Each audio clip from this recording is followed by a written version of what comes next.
just wanted to wish my mom a happy Mother's Day. I love you, and hopefully I get to see you soon. Hey, Mom. Happy Mother's Day once again. 29 years with me. Unreal. I don't know how you did it. Love you to death, and keep on being you. I love you. Thank you. Oh, all of us can echo the comments and the sentiments of Todd Frazier there. So much to be thankful for our moms and our wives on this very special day of baseball, very special day that we honor mothers. It's Cincinnati Reds baseball as the Reds take on the Chicago White Sox from the new Comiskey Park, U.S. Cellular Field in Chicago.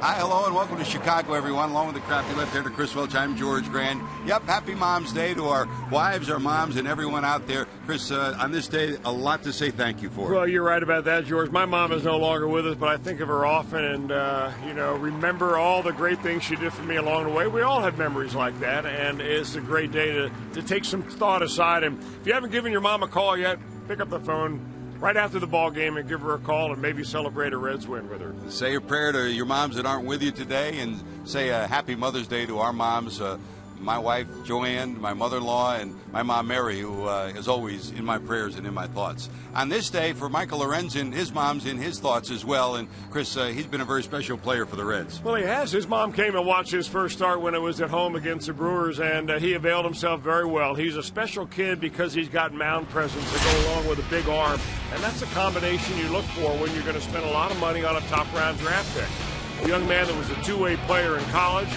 He has not had all that many in the way of minor league or professional innings, even college innings for that matter.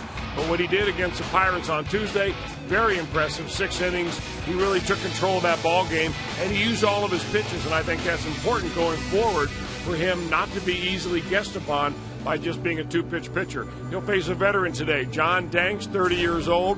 He's had arm surgery in his career, doesn't quite throw with the same authority he did early on, and he's working on trying to get that record back up to even. Right now, not going so good for Danks, coming off one of the worst outings of his entire Major League career. It's been going pretty good for Marlon Byrd. Marlon Byrd, a good month of May and a good series here in Chicago, Chris. It's amazing what a little perseverance and some slight adjustments at the plate will do. Marlon Byrd has worked very hard with Don Long, with Lee Tinsley, to try to make sure that he was doing things mechanically correct. In the meanwhile, he kept working hard at it. You can see what he has done. He is on fire. He's hitting the long ball. He's moved up to the second spot in the lineup in front of Joey Votto. So if that continues, you got to figure he's going to see a lot of fastballs, and he can turn that knob up a little bit, catch up with those fastballs, and continue his hot hitting. Marlon hit a bomb yesterday. The Reds hoping for more of the same today. Coming up next, JD Jim Day will track a home run day yesterday in the 2 games here in Chicago. That's coming up next on Fox Sports Ohio.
Chicago Reds and White Sox rubber game of a 3-game set. I'm Jim Day on the field, and anytime you come to U.S. Cellular Field, you can expect some home runs to be hit, including yesterday. It was a long day with that doubleheader, but they were playing long ball. Alexi Ramirez had himself a day off of Johnny Cueto. Marlon Byrd continues to be hot. 6 home runs were hit yesterday in the 2 games, a combination between the 2 teams. So the ball was flying despite it being a very cool evening. In the midsummer, this place is an absolute launching pad. Check out our Elk and Elk storylines. You will see that actually both of these teams' home parks are homer friendly. Most home runs by ballparks since 2003. GABP just ahead of U.S. Cellular Field. And look at the drop-off to the Rangers, Camden Yards, and Rogers Center. So you like long balls, you like where both of these teams play. Who has the long ball in them today? Can you believe the Reds have yet to win a getaway day, home or away? Time to get rid of that stat. George and Chris are next with Reds Baseball on Fox Sports Ohio.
Brought to you by Cincinnati USA Regional Tourism Network. Stay close to CincinnatiUSA.com. By Chevy. Check out our award-winning lineup only at your Tri-State Chevy dealer. And by Skyline Chili. Hey, feeling good? It's Skyline time. Baseball time here on the south side of Chicago. Usually the Reds come to town. They're in Wrigley Field on the north side. Here, Game 3 of the 3-game set. The skies have parted. The sun trying to peek through. And let's check the Myers starting lineup for Brian Price and the Reds, who come in 15-15 on the season. 7 games back of the Cardinals in the Central. Billy Hamilton will lead it off. Marlon Byrd, the big day yesterday, including a home run. Joey Votto hits third. Frazier, Phillips, Bruce, Mesoraco in the DH role. Pena will catch, and Zach Cozart over 300 now in the number 9 position with the DH in effect. And here's the lefty for the White Sox, John Danks. Well, the veteran lefty, he has been only with the White Sox in his major league career, and he's kind of trying to get back on track. He's 15 games under 500 in his career, a couple of games under this year. Earned run average is blown up because he got blown up his last time out. This is his start number 219 in his major league career, so he's been around a while. Fastball, changeup, cutter are the 3 favorite pitches. He'll mix in a curveball also. but he really likes to use that changeup, and he's not afraid to use that changeup lefty on lefty, or, of course, a lot of times on righties, especially after he gets a strike or so on the hitter. Danks pumps 2 strikes in. It's a ball and 2 strikes facing Billy. Billy's in at 212, couple of homers, 15 knocked in. Swing and a miss, and he's disposed of for the first out. Let's check your 4 defensive alignment for this White Sox team. Defensively, Chicago coming in has been near the middle of the pack or the bottom part of the American League defensive statistics all season long. In the outfield, though, they got some guns. 9 assists from this outfield, including Garcia, who leads the American League with 6 outfield assists. Cabrera Shutt gets the start in center, Garcia in right. Around the infield, Beckham, Ramirez, Bonifacio, and Adam LaRoche outstanding down at first. And Tyler Flowers behind the plate again. The Reds stole 3 bases off the combination of Flowers and the defense yesterday, and you'd expect them to try to push the running game again today, Chris. I think anytime you can, you're going to try to do that. The word is out on the Reds, but the White Sox are going to have their hands full. If they can get some speedy runners on base, the Reds are bound and determined to take advantage of it. Danks in his career has not exactly been a left-hander that shuts down the running game, so there are some opportunities there, but you got to get some base runners. 1 ball, 1 strike to Marlin. Bird homered in his game yesterday and 4 of his last 6 games. Season high 5-game hitting streak during that time. He's hit 500. That's got the average that was at one time at 168 in April. Now over the 200 mark. Favorite pitch, changeup. He gives you a lot of deception, Danks does, because he's kind of a long arm pitcher and almost comes around like an Iron Mike, and that's where that deception comes from. Never going to really throw the fastball by you, but he'll deceive you with the speed. And that almost Jim Cott and Don Larson no wind-up motion too, Chris. And it's kind of interesting to watch. Here's his pitch repertoire. 89 miles an hour is his average fastball. Although the last one we saw here was 91. He struck out both Hamilton and Bird on fastballs. He throws a changeup a lot. 26% of the time is a lot for one pitch, like a changeup, a cutter, and a curveball. So here's Joey after 2 quick strikeouts. Votto in at 327. Severs homers 20 knocked in. That's fouled off. You know, if you go to all the websites and track the pitches and who uses them when and so on, because you can break it down any way you want. What Danks does is throws a ton of first pitch fastballs. He just comes right after you. Learned a lot from Mark Burley, who really wrote the book on that here, Chris. Yeah, and Burley, you know, could hardly break a pane of glass with his fastball, but he doesn't care. One of the best left-handers in Chicago White Sox history. Just moves the ball around, a little bit of cutter inside the right-handers, a little bit of sinkers going away from left-handers. Kind of like Chris Welsh in the day. You got to do whatever you can to survive. Tell you one thing about Danks, he's ready to get the ball and go. He's not wasting any time, and that's one thing that he takes right out of the book of Mark Burley. 2 balls, 2 strikes to Votto. Missing on the outside corner, says DJ Rayburn, the home plate umpire. John Tumpane is at first. John Hirschbeck, the crew chief, at second, and Bill Welke, the umpire, down at third on this umpiring crew for the final of this series. Full count, 3-2. Votto bounces it to the right side, but foul. So we'll try it again. 3 balls and 2 strikes. Joey got the Reds on the board with a bases loaded shot into the left field corner that tied the game at 2, the second game of the doubleheader yesterday. He sat in the first game after serving that 1-game suspension for bumping the umpire on Wednesday night. Tried again, 3-2. That's ball 4. So Votto marches down to first. Reds get their first base runner. And here comes Frazier. Yesterday, the Reds won Game 1 behind Johnny Cueto. The final 10-4. Lost the second game 8-2 to the White Sox. They're back at 500. Frazier steps in at 241, 10 homers, 19 knocked in. He started the day yesterday, tied for the National League lead in home runs with 10, but Bryce Harper did it again. A walk-off homer, his 11th homer of the season. 6 homers in 3 games. That's a long, long shot, but foul down the left field line. Quick hands, big plate coverage for Todd Frazier. That's accounted for pretty good power numbers for the Reds' third baseman.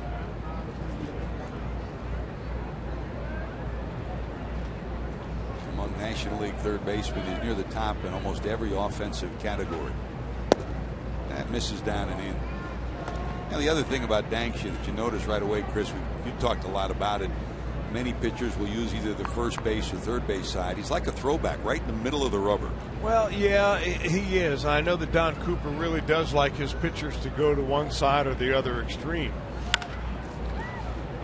What they're trying to do with Danks, I mean, here's a guy that threw a little bit harder, not much, but a little bit harder before he had shoulder surgery a couple of years ago. And you can see his arm action, and a lot of times you can see guys that have had shoulder problems or shoulder surgery. They're just not quite as free and easy. He's throwing about the same velocity, but he doesn't have the same movement because he doesn't have that free motion that kind of gets it out there. So Donnie Cooper's tried to get him to lower his arm angle a little bit in an attempt to maybe sink the ball and get a little bit extra movement on that fastball. But he was right smack in the middle, and looks like he's happy there.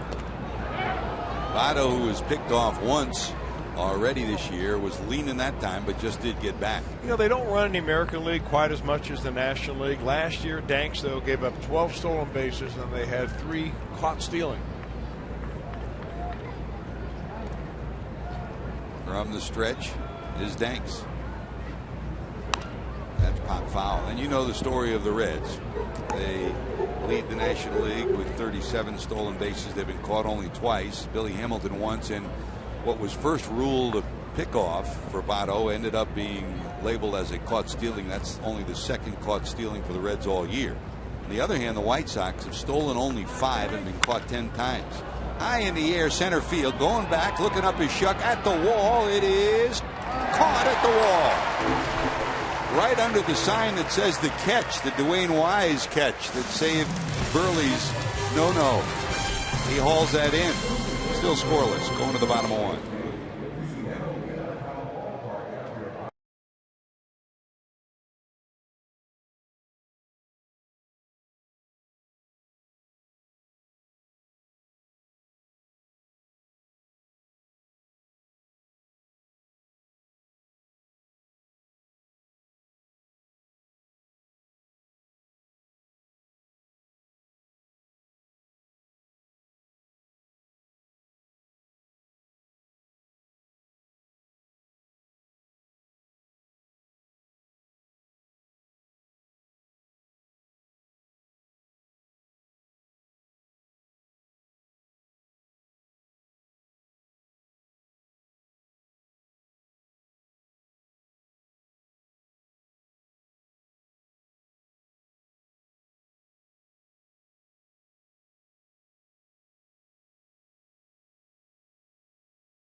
His starting lineup for the Chicago White Sox. In the leadoff spot for the final of the series is Emilio Bonifacio, outstanding defender in the outfield and the infield. He's in the leadoff spot today. Melky Cabrera bats second. Jose Abreu will be the DH. That means Adam LaRoche will play first and hit in the number 4 spot. Garcia also homered yesterday. Comes in with 2 homers, 10 knocked in.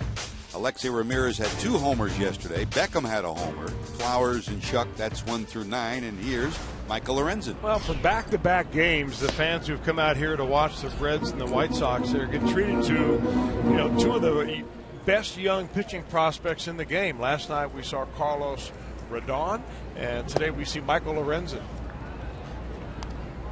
What a week for the high draft picks. Reds number 1 pick Lorenzen won his first major league game this past week. Yesterday, Carlos won his first major league start.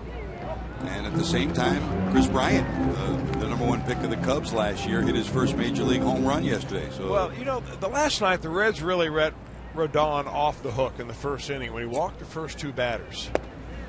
And those are the times, when you have a young pitcher out there and his heart's beating a mile a minute, and even though this isn't his first major league start, I'm sure the Lorenzen's a little bit nervous because it just comes with the territory. So you want to make it as tough as you possibly can on that pitcher in the first inning. Ryan Price said it today before the game. He said, I thought we lost that opportunity in the first. He said, I thought Carlos was ready to crack after the 2 walks and the runners moving into scoring position, but he battled back. The double play got him out of trouble. And once he gets his confidence back, that fastball went from 94 to 98. Big lead down there for Bonifacio. 3-1 pitch and a walk. They'll chase Emilio back to first. Here's Cabrera in at 276 and a home run on the season. Melky started off in the low 200s in the month of April, but now has hit over 300 in his last 2 weeks plus. He's a pretty talented hitter, and he's the kind of guy that can use a hole when given a hole, and he's got that right side of the infield pretty wide open. Lorenzen's first pitch is a fastball down away. They want to try to keep it away from him so he doesn't hook that ball down the right side and get an easy base hit. Jose Abreu on deck. Pretty good lead as the rain starts to trickle down here at U.S. Cellular Field. It rained after the game last night, all night long. Stopped around mid-morning. And then they put the tarp on the field expecting some showers. The showers never came, but they're coming right now. Roger Bassett, the head groundskeeper here, been here for nearly half a century. His radar says there's that proverbial window of about 4 hours this afternoon, but we may have a shower or two along the way. No balls, 2 strikes. Runner not going. Bounce down to short. 6, 4. Not in time. Phillips had to hurdle over Bonifacio. Didn't get much on the throw, and that enabled the speedy Cabrera to beat the throw to first. Bonifacio runs very well. He was born right down there on Brandon Phillips, and Brandon really didn't do what some second basemen do, which is use the bag as protection right there, where you put your foot down, then you kind of push off either one way into the infield or away from the infield. So they get a fielder's choice instead of a double play. Well, Cabrera, who tried to steal yesterday and was thrown out, has 1 stolen base on the season, back at first. And here's Abreu. Jose at 276, 6 homers, 17 knocked in. That's slapped out of play to the right side. 6-game hitting streak for the big guy who was the Rookie of the Year last year in the American League, 28 years of age now, and also a Silver Bat winner. Big numbers last year, and especially here. This is a team that plays well at home. Coming into today, they have not lost a home series. They're 9-5 at home, but 2-11 on the road. The Reds trying to win a game today and defeat the White Sox in their home park, losing a series for the first time this year. White Sox chasing Kansas City and Detroit in the Central. Start of play today. Kansas City a half-game lead over Detroit. Minnesota a game and a half back. Chicago 6.5 back. How about the Twins, Chris? After that horrible start, they're one of the hottest teams in baseball. The Twins and the Astros are 2 of the surprise teams the first 5 weeks. Well, they really are, and it's kind of good to see because it's been a while since the Twins have done really much at all, and they make that division a little bit more interesting to watch.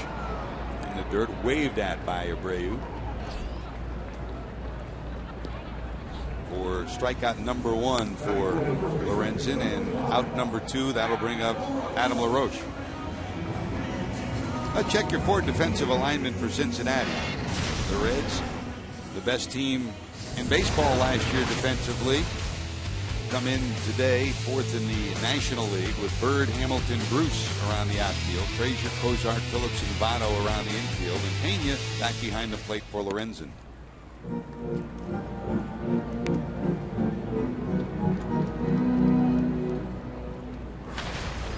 LaRoche at 223 homers and 11 knocked in for the veteran.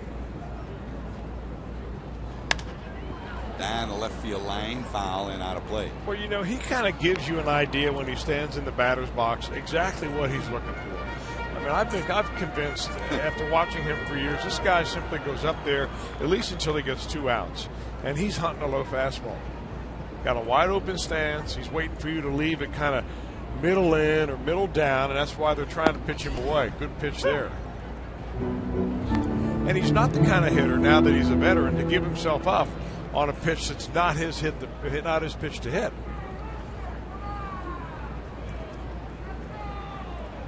Head in the count again. 1 ball, 2 strikes. That just misses on the outside corner.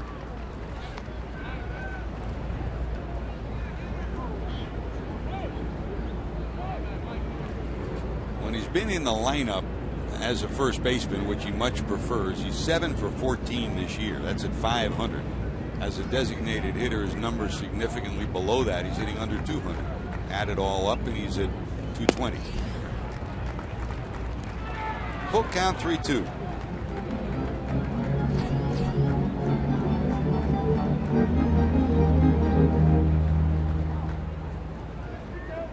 Avisail Garcia in the on-deck circle for the White Sox. 3-2 runner going. That is ball 4. Did he go? No, he didn't, said the third base umpire, Bill Wilkie. Well, watch the bat head. That's what will be the determining factor right here. And I think they probably got that call right. Normally when you see that in slow motion replay, the hitter's goes. I'll never forget that Ken Griffey Jr. told me that he used to use a black colored bat because in night games it was more difficult for the umpire to see whether he went or not. I never gave it any thought at all until he told me that. The science of hitting. Yeah. Not only is he a Hall of Fame hitter, but trying to get all the advantages too. You're not kidding. He didn't need that many. No. Here's Garcia at 323, couple of homers, 10 knocked in. Breaking ball down and away. This big strong kid right here, I'm really wondering if he's finished growing. He's only 23 years old. 2 for 4 with his second homer of the year in the second game of the doubleheader yesterday. Nice easy gas right there. You got to figure he's looking fastball, and Lorenzen just gives you that nice smooth motion, and all of a sudden 94, it's on top of you. 1 ball, 1 strike from the stretch. Lorenzen slice to Votto. He'll glove it. That'll be it. So just like Rodon yesterday, the youngster walks 2 in the first inning, but Lorenzen gets out of trouble. Here comes Brandon Phillips.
J.B. Shutt Gets Frazier's long fly ball right in the same spot that Dwayne Wise, Chris, made that miraculous catch to save Burley's game. Oh, you're not kidding, man. That was incredible, that catch. Dwayne Wise, drafted and signed and brought up through the minor league system by the Reds.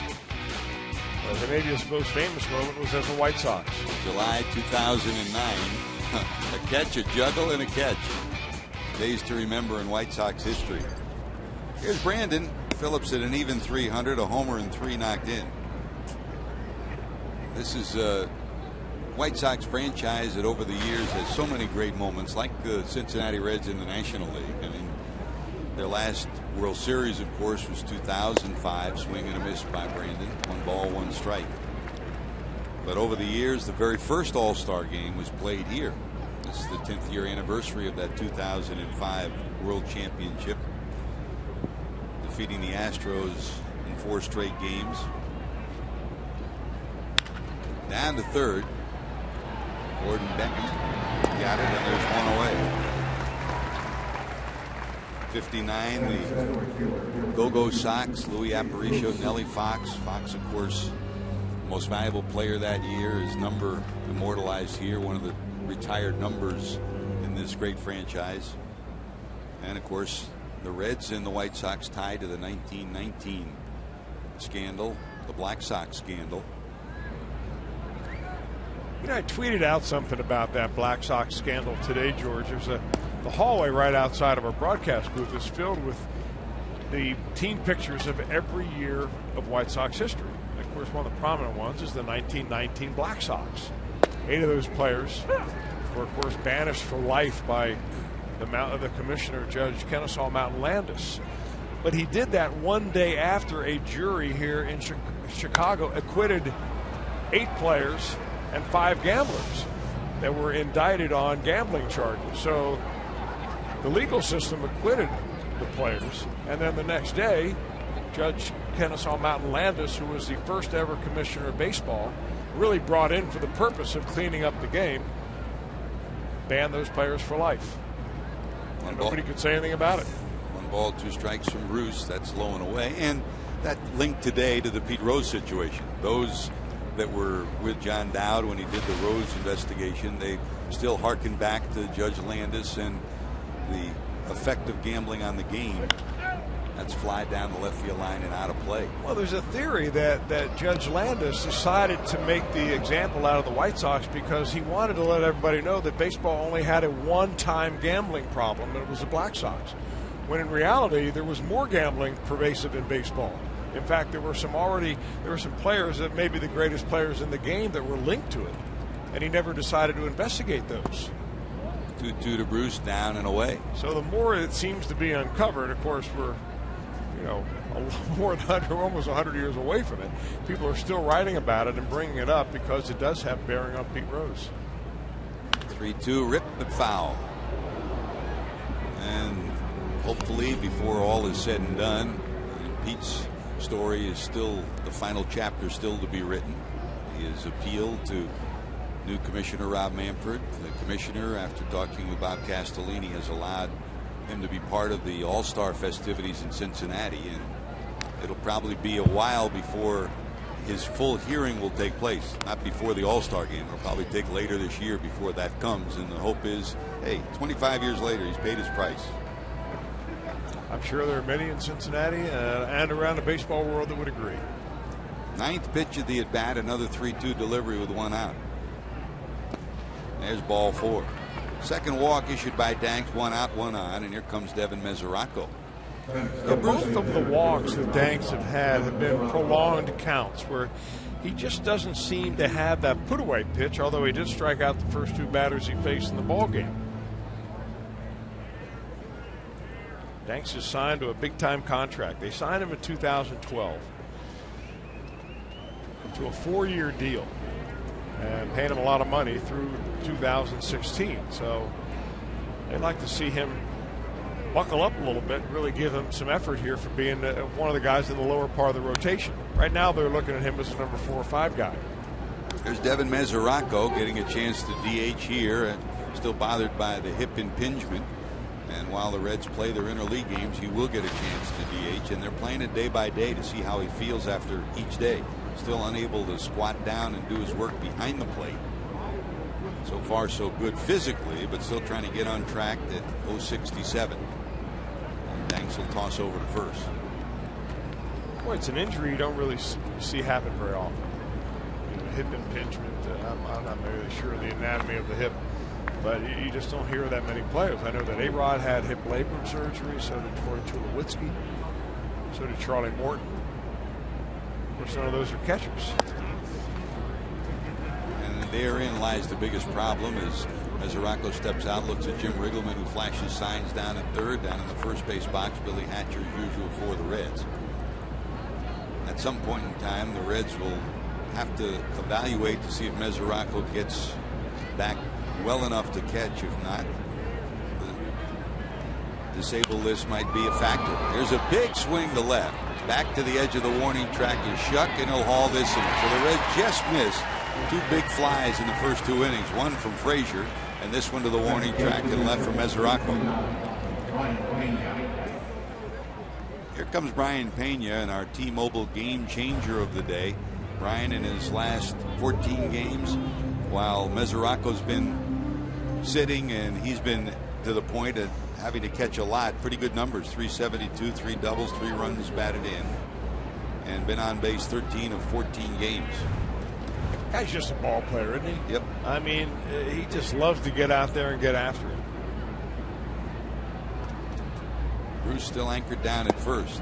He doesn't get too wrapped up in all the all the numbers and the scouting reports and stuff. And I mean, he tries to keep it as simple as he can, and I think he tries to keep it simple for the pitchers too. Ball one to Pena with 2 away. Now, you mentioned, Chris, the hallway outside our broadcast booths with all those pictures. This, of course, is the Hawk Harrelson broadcast booth section of this press box, and every time we come here we get to see Hawk and Steve Stone, his broadcast partner. And prior to the game yesterday, he said, you know, the two guys I love on your club, Brian Pena and Todd Frazier, they're just ball players. Yeah. They just love to play the game, and it's always great to sit and talk to Hawk, a darn good ball player in his own right, and a guy that someday hopefully will be a Ford Frickle winner as a broadcast Hall of Famer. 2 balls, 1 strike. A rocket shot over the outstretched effort of Bonifacio. Bruce will stop at second, so the heavy hitting continues from Pena. That's like his spot, isn't it? I mean, whether he's right-handed or left-handed, he seems to be hitting line drives right over the second baseman's head. And he just motioned to Bonifacio, looked at him as if to say, you got to jump higher. Always a smile on his face. Happy Mother's Day to his mom and his wife. Before the game today, he was talking about how much his mom meant to him every step of the way, and how much his wife, for all of us, means now as he's away and they're home with the kids. So here's Cozart. Talk about red hot. That's what Zach's been at 306, 5 homers, 13 knocked in. Showing no ill effects after being drilled on the left wrist and injuring his right finger. Took 1 game off, and Friday was the rainout, back in the lineup Saturday.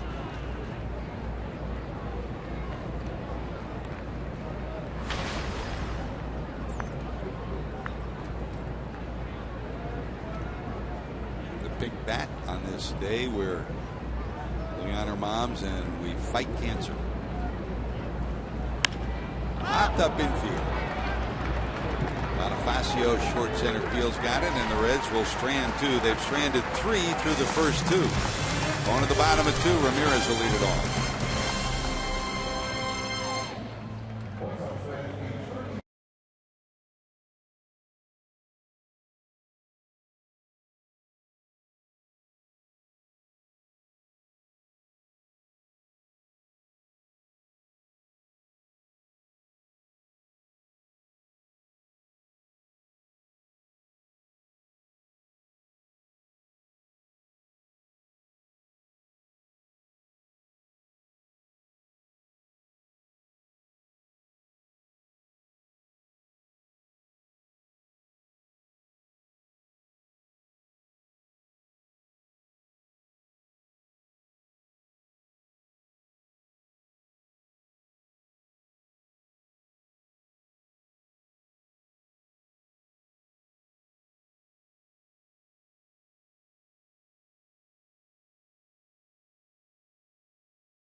Giants at Great American Ballpark as part of Super Saturdays. First 25,000 fans in attendance. Boy, this is a great giveaway. A Johnny Bench Stars of the Queen City bobblehead, the first in the series this year, presented by John Burrell.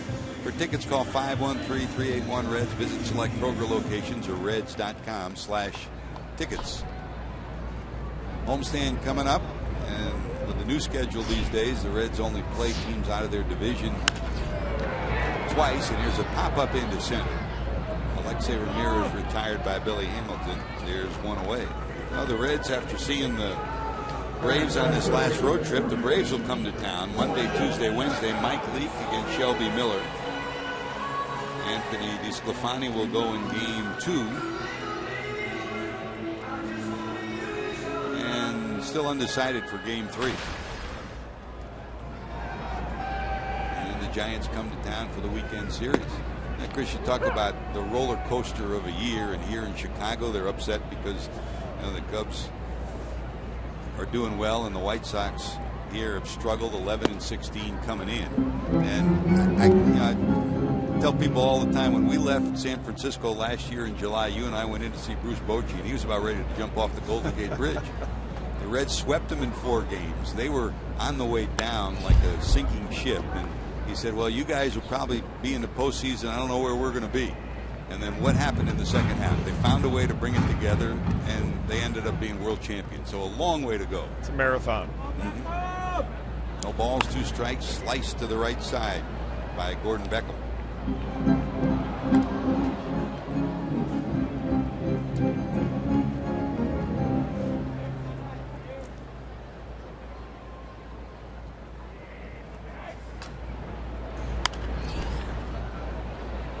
Mentioned it yesterday when we watched young Carlos Rodon get through that first inning, get out of trouble, and then he just seemed to bull his neck, get his composure. And this young man on the mound for the Reds has exhibited great composure from day one, Chris. That's one of the reasons why you like him so much.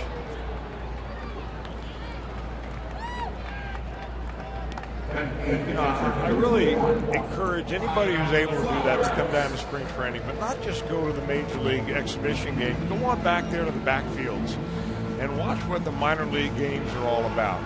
And you're going to see a lot of talent down there. You're going to see players with, at least one really good asset. And for most of the pitchers, they all can throw hard. A lot of them are throwing at center cut. They never get out of A-ball, or they don't know how to be their own pitching coaches on the mound in the middle of a game to make an adjustment if they start getting wild. Lorenzen is one of those rare birds that is kind of sped right through the system because of his ability to adapt.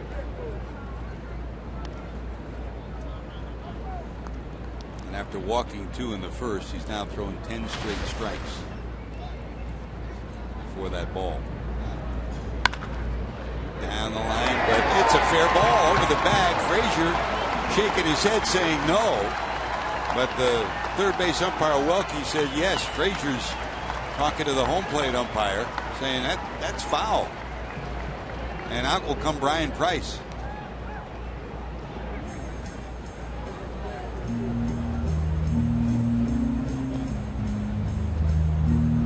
Take another look. Might be hard to see from this angle. I mean, it really doesn't matter where it bounces. The umpire has to be right over the line on the bag, and if any part of the baseball goes over any part of the bag, it's a fair ball regardless of where the ball bounces.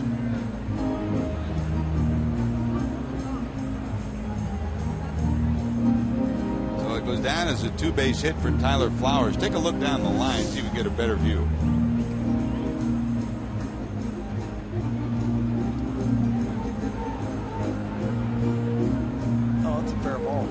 Yep.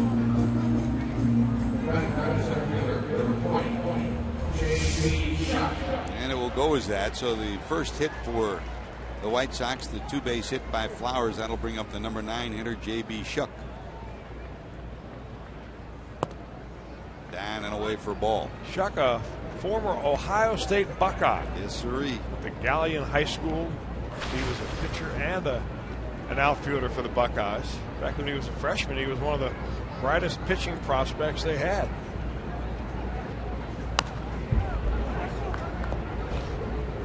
recently drafted by Houston. Picked up by the Sox after spending some time in Cleveland last year. And they like his makeup, like his attitude, and not getting a chance to play that often, but solid defensively. Well, when he was with the Angels, he was in 2013. He was their Defensive Player of the Year in the minor leagues.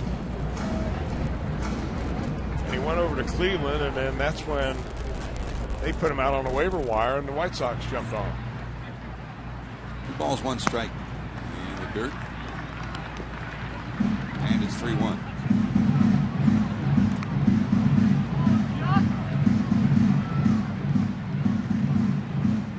Speaking of Ohio State, that sounds like John Adams' drum, doesn't it? We head to Cleveland in a couple of weeks. You're hearing that drum soon enough. That's a walk. So 3rd walk issued by Lorenzen. Shuck marches down to first and second with 2 outs. Back to the top of the order, Bonifacio, who walked his first time up. Pep talk from Pena.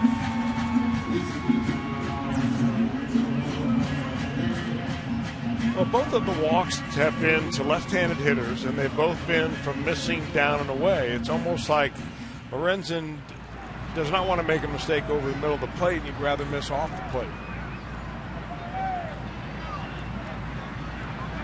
2 on, 2 outs for the second baseman. Big swing and a strike.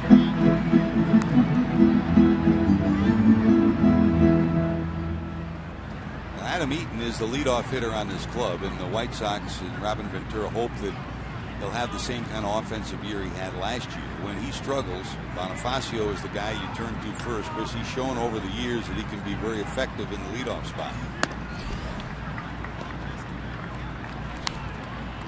I'll tell you, that delivery of Michael Lorenzen is so easy and smooth, it's almost like he's playing catch.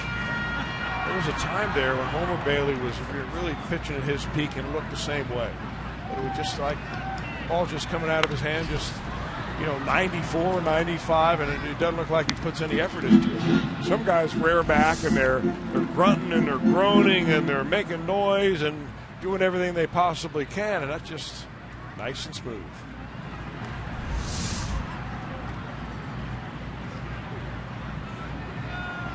Ball, 2 strikes. Trying to dispose of Bonifacio. That's a liner. Phillips can't get it.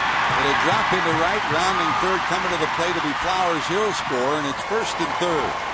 Bonifacio pops one over the head of Phillips to put the White Sox on the board 1-0.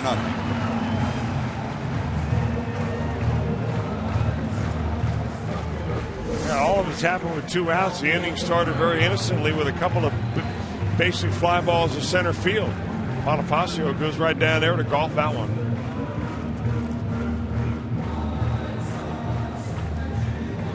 And that'll bring up Cabrera, who bounced into a fielder's choice first time up.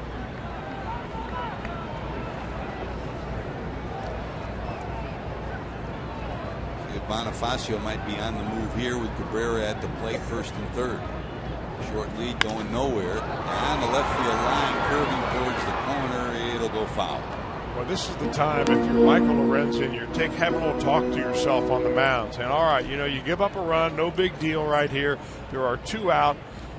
You've got Jose Abreu in the on-deck circle. You really don't want to face him in this inning. You make all the best quality pitches you possibly can right here to Cabrera.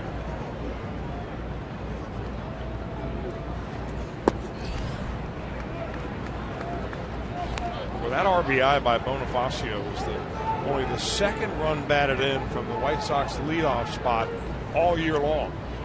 And their number 1 leadoff guy doesn't have the other. Eaton's still looking for his first run batted in.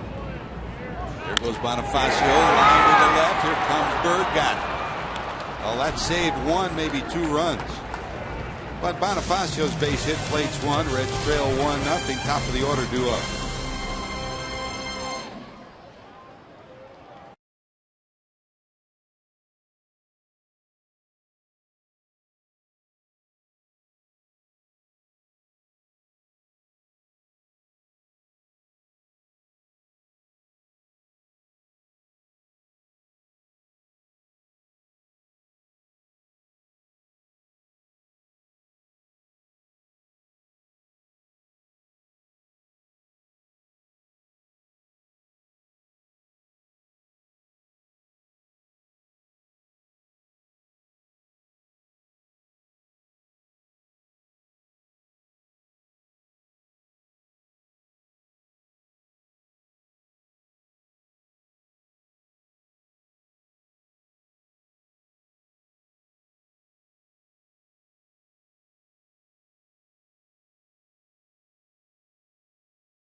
Club.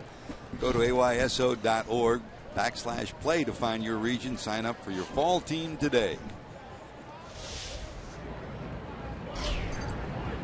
Here's Billy, a big swing and a miss for strike one. He struck out first time up in the first inning. Just like the White Sox are looking for Adam Eaton to take charge at the top of the order. Same thing for Don Long and Brian Price with Billy Hamilton.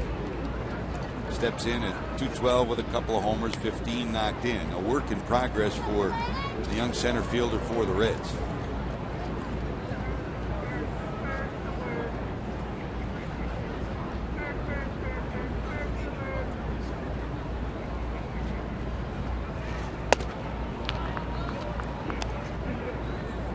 You mentioned Lorenzen learning at the major league level, Chris. Same thing for a leadoff hitter. I mean, outfield wise, he's been outstanding, but as a leadoff hitter, you learn at this level. Everybody sees all the warts down in the minor leagues. Vince Coleman was talking about that just before the game today. You work with somebody in Double-A or Single-A, just like Barry Larkin was down at Pensacola this week, a new Reds instructor helping the Reds from time to time. Nobody sees it, but up here, everything that you're working on, everything you make a mistake on, it's in full view. Oh, you're right, and that's one reason why it's more difficult up here. I mean, that and the fact the competition is better. I mean, up here you're facing pitchers that have been around a while. Today, Danks is 30 years old. He's been around for a long time, making his 219th career start, so he knows how to add and subtract and do things that minor league pitchers don't know how to do. Center field, Shuck there, got it. Hamilton retired. First out of inning number 3. Here comes Marlon Byrd, who also struck out in the first inning. Oops. Danks now has gone exactly as long as he lasted in his last start. That was against the Twins when he got knocked out of that ball game. Gave up 8 hits in 2 1/3 innings and gave up 7 runs, although 3 of them were only earned. But it's kind of a low spot for him, really, in his major league career as far as number of runs giving up in that short of an outing. So you had to figure he was bent on coming back and pitching a lot better.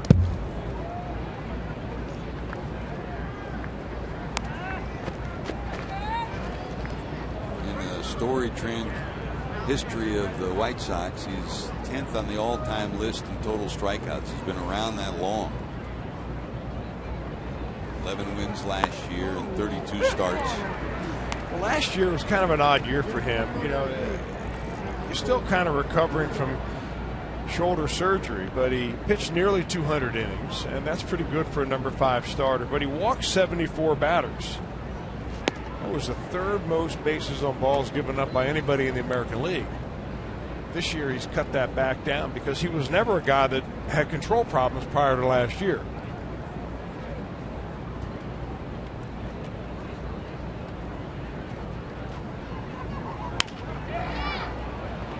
Hopper down to Alexi Ramirez. Across to Roche, and there's 2 away. Bird retired, and here comes Votto, who walked on a 3-2 pitch in the first.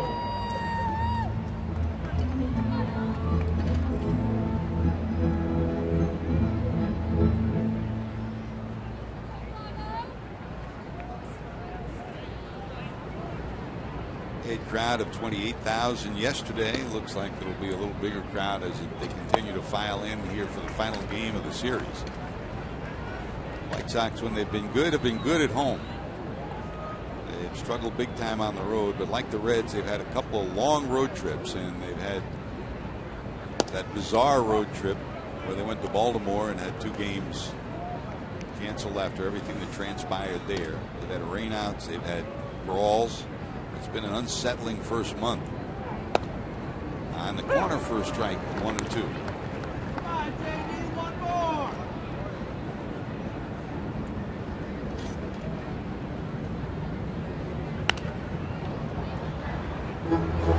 As difficult as things have been in the Central for the Reds, with the Cardinals, of course, getting off to their great start. St. Louis coming into today with a 22-8 record, a 6.5 game lead over the Cubs, 7 over the Reds.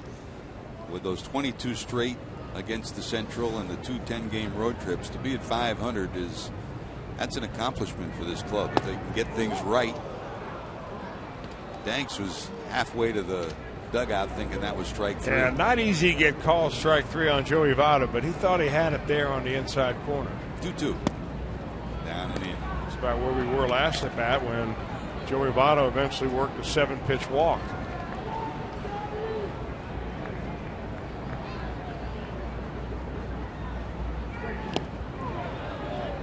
Did he go?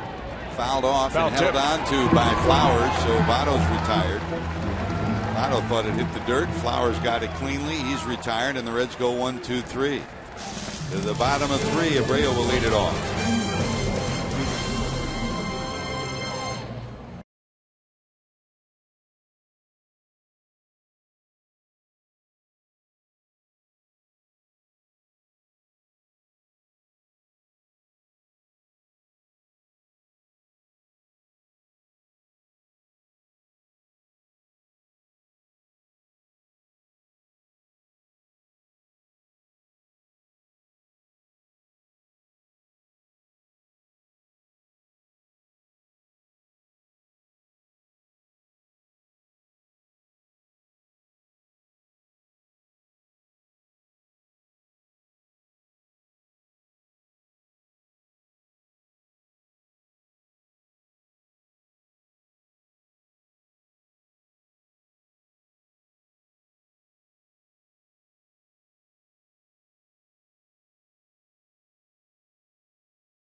Happy Mother's Day. Thank you for dealing with me as a little punk kid. I love you. Hope you have an amazing day. So true, huh, Chris? You know, we probably remember our first games at the ballpark with our dads, but most of the time it's our moms that take us to the games, take us to the practices, and wash the uniforms, give you the orange slices and the sandwiches afterwards. Yep. Or pack a lunch that you would take to a ball game. Another strike one start. 1 ball, 1 strike. Lorenzen to Jose Abreu, who struck out first time up.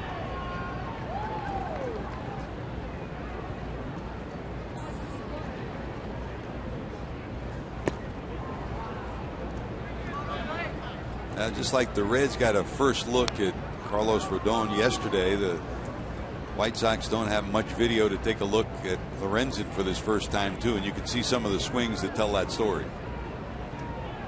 1-2. Well, we've seen in the last few days, 3 of the up-and-coming power pitchers in the game at different levels. Garrett Cole, of course, has already reached somewhat of a pinnacle, although he's going to get better with Pittsburgh Pirates. Big, strong-arm right-hander. Last night, Carlos Rodon, and now Lorenzen. It's exciting for me to see all this young pitching like this. This is, of course, I like pitching. And especially good pitching. A rocket in the left, base hit by Abreu. Got one up a little bit, and Abreu made him pay. Leadoff hitter on here in the 3rd. Reminder, as you enjoy a cold one, to look forward to Miller time later in today's game. Brought to you by Miller Lite.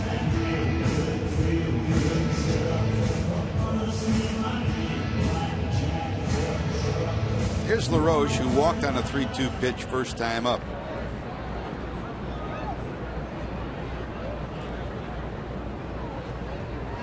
Big hole on the right side. Phillips moves over into the hole on the right side, and now Cozart moves almost directly behind the second base bag. Yeah, and despite the fact that they're shifting him around towards the right, they continue to pitch him away. They figure that even if you pitch him away, he's going to roll over on him. 2 balls, no strikes.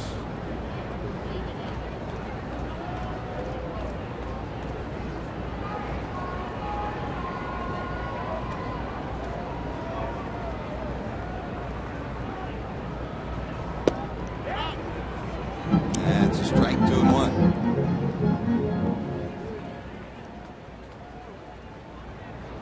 Washington and Atlanta tied at 3 in the 5th inning. Mets lead the Phillies 3-2. They beat the Phillies yesterday 3-2. They're in the 6th inning in Philadelphia. That misses, and it's 3-1. Cardinals and Pirates are tied at 2, 6th inning. And the Cubs in Milwaukee underway. They are scoreless in the 3rd. Bullet, but foul down the right field line.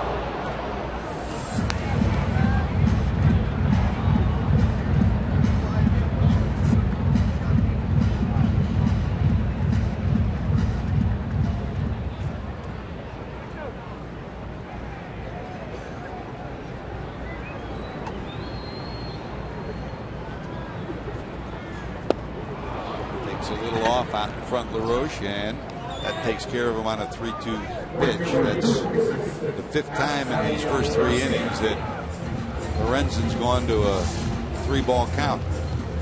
Pitch number 6 is the one we're looking at right there, and that's a really good spot for a changeup.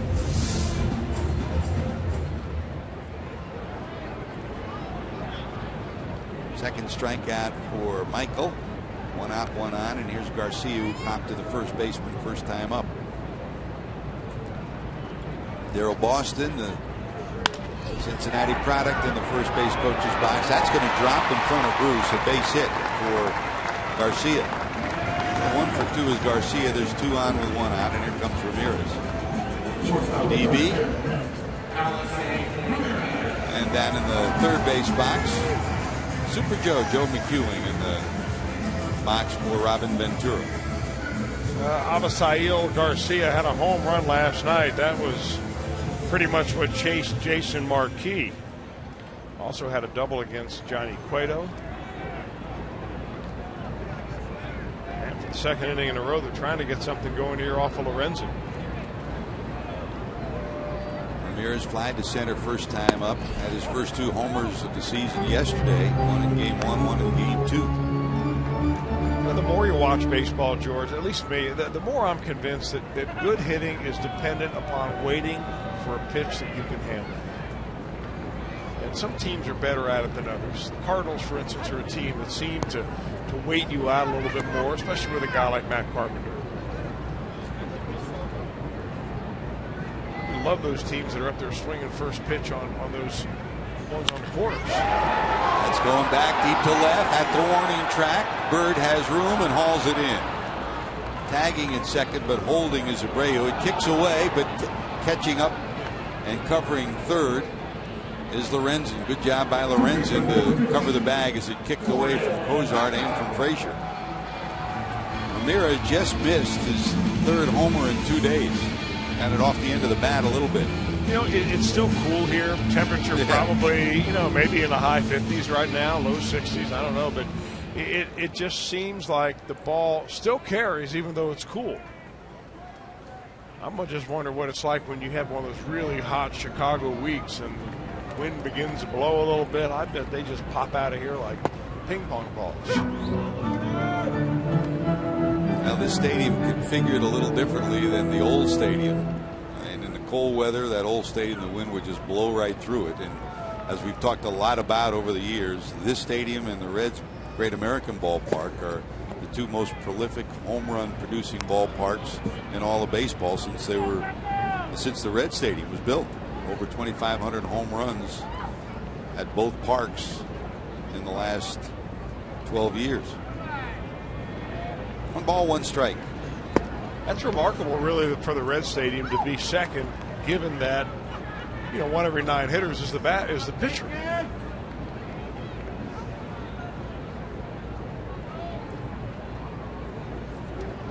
There's Beckham flying to center first time up. Phillips got it.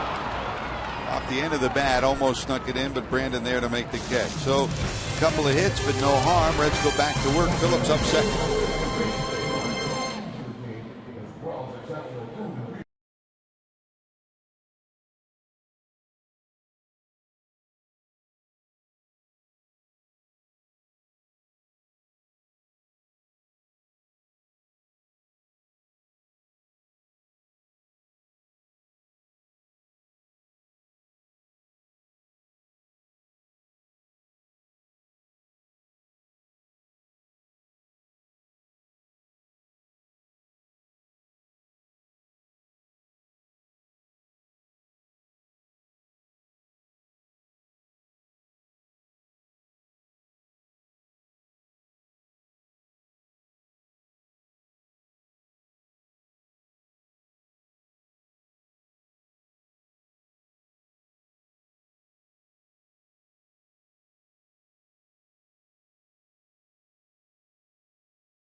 Honoring Mother's Day and raising the awareness for the fight against breast cancer. And also, he's got some wristbands on. He wears one every day at least, a la Eric Davis, where ED had a picture of himself on there. Same company makes Todd Frazier's wristbands, although they surprised him in that they sent him a Happy Mother's Day with a picture of his mom on it.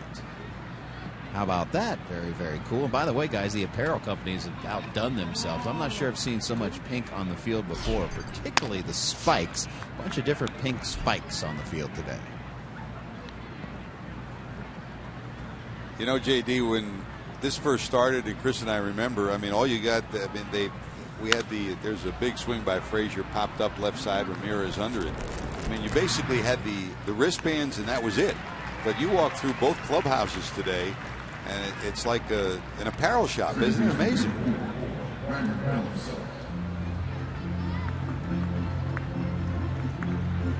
There's hats, helmets, jerseys. Used to get 2 pairs of cleats for the entire year. Yeah.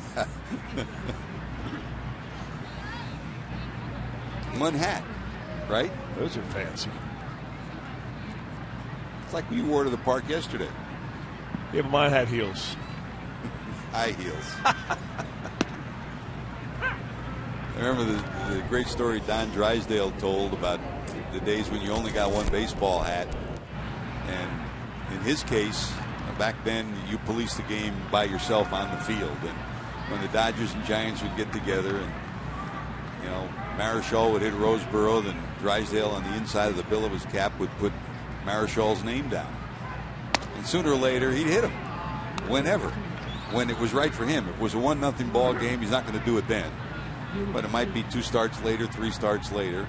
And then at the end of the year, he'd look at his hat, and if there were any names left, he got his new hat the next year. He put the names on the new hat next year, so eventually he got him. The book does not close until all the business is taken care of.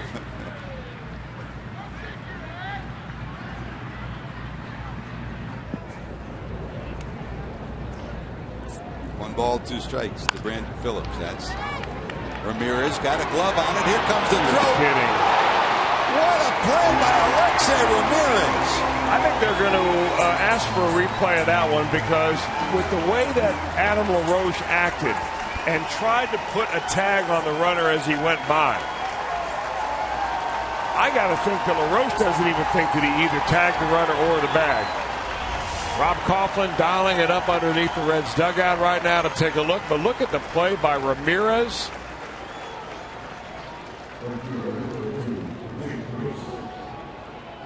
Remarkable play, and out comes Brian Price, and he will challenge it. Yeah, that's going to be a base hit for but Brandon Phillips when it's all said and done. The athletic play by Ramirez is just remarkable, though. That's about the only time it makes any sense to slide into first base. Yep. This shouldn't take long. We talked about it when the series started. Neither Cozart nor Ramirez won a Gold Glove last year. Each of them were finalists, but both of them have played Gold Glove caliber baseball the last couple of years. That play by Ramirez is athletic, a play as you'll ever see by a shortstop. Remarkable. You know, George, talking about that, the book that Marichal used to keep. Stan Williams kept the book, too. Of course, he was the 1990 pitching coach. He was my pitching coach along the way in the minor leagues. And talked to Steve Stone before the game today. He relayed a story about Steamer Stan that he said that he had a book as well. And there was one guy left on the book. And Steamer Stan Williams was a pitching coach for the Cleveland Indians. And this player, a pitcher, got traded to the Indians. So Stan is throwing batting practice to the pitchers. And guess what he does? He drills them into ribs and says, now I can close my book. That's it. That was Steamer. That was Steamer. Now, that was back in the old days when you got away with some of that kind of stuff. Let the game police itself, right? You know, I think in all rights, I think Adam LaRoche kind of got surprised that he even got a throw. If you really look at it, he probably could have stretched more and kept his foot on the bag. But number one, the foot was off the bag, and then number two, he didn't tag him. So Phillips should be safe at first. But you cannot take away the athletic play by Alexei Ramirez. Remarkable, remarkable. Safe. So Phillips will be on with an infield hit.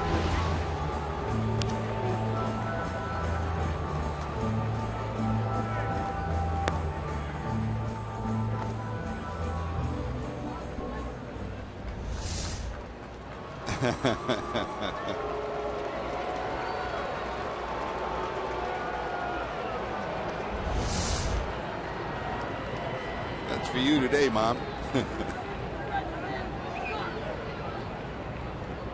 So 1 on, 1 out for the Reds, and here comes Jay Bruce, who walked first time up.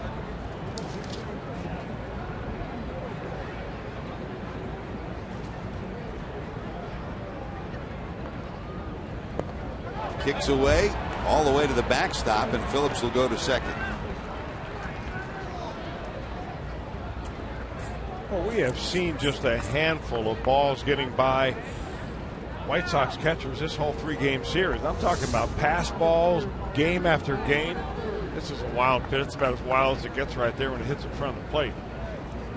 That's a no chance for any catcher when it hits right in front of that lip.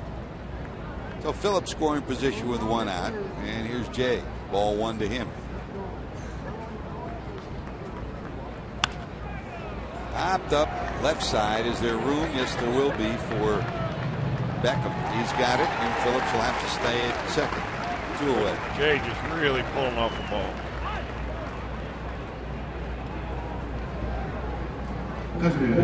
What a roller coaster. It looked like about a week or so ago that the swing was starting to get locked in, and he's struggled since.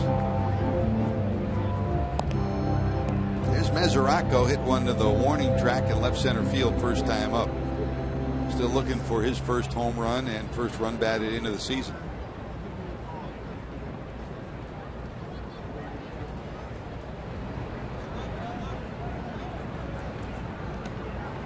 A run, 4 hits for the White Sox, no runs, 2 hits for the Reds. Base hit by Pena in the second, and this infield hit by Phillips here in the 4th.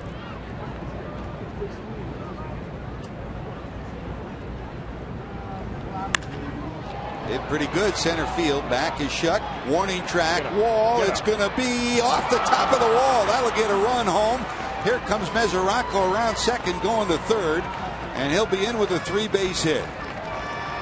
Evan Mesoraco just missed a 2-run home run by about a foot, and the Reds had tied this one at 1. Boy, this has got to feel so good for Devin Mesoraco. He even looked like he got it a little bit on the end of the bat, believe it or not, but he is just strong as a bull.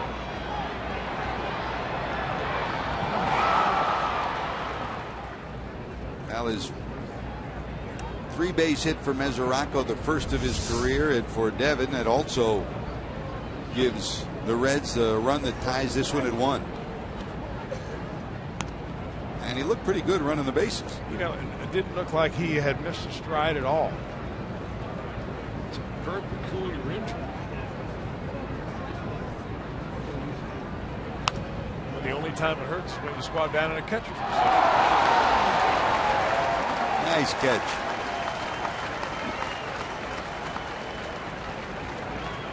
Catch in the stands on the foul hop. 1 ball, 1 strike to Peña, single first time up.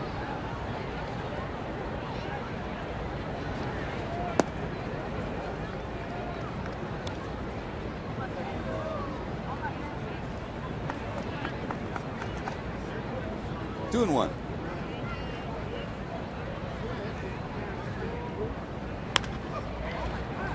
Lazy fly into left. Cabrera under it. He's got it, but the Reds get a marker. First triple for Mesoraco. Plates home the first run for the Reds today. We're tied at 1.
Now being brought to you by Meyer.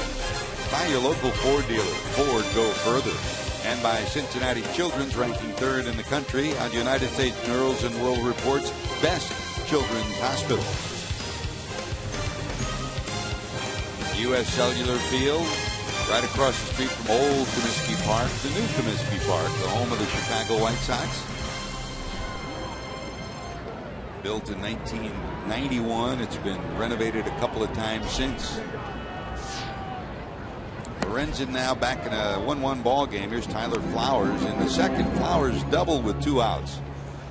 Shuck walked, and then Bonifacio singled to right to give the White Sox a 1-0 lead. No team has greater tradition than the Cincinnati Reds, but this White Sox franchise with the likes of Nellie Fox, the Hall of Famer, MVP of '59. His number retired. Harold Baines, number 3. He's the assistant hitting coach here. Great to see him, Chris. In fact, in talking to him, in my mind, he's a Hall of Famer. I think he certainly has been punished just like Edgar Martinez has because they're designated hitters. Mm-hmm. But he was a leader like an Andre Dawson on his club. Silent but solid. And there's a leadoff walk here in the 4th. Flowers on for the second time. Here's Shuck. He walked his first time up. 3rd time in 4 innings that the White Sox have been able to reach the leadoff runner. 4 walks allowed by Lorenzen.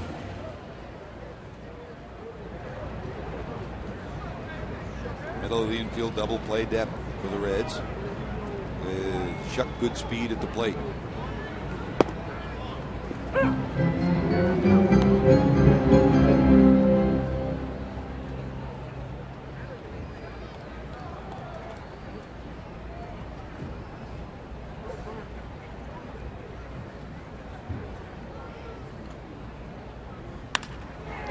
That's a base hit to left. A walk and a hit, 2 on, nobody out. Back to the top of the order, Bonifacio. That's a nice little stroke for J.B. Shuck. I mean, he's not a power hitter. He's not built like a power hitter, although he's got very strong hands and wrists. And he just kind of slashes that ball. That's the kind of stroke that you wouldn't mind seeing Billy Hamilton take from time to time. Very little movement, really, on his part, especially with his head before he made contact.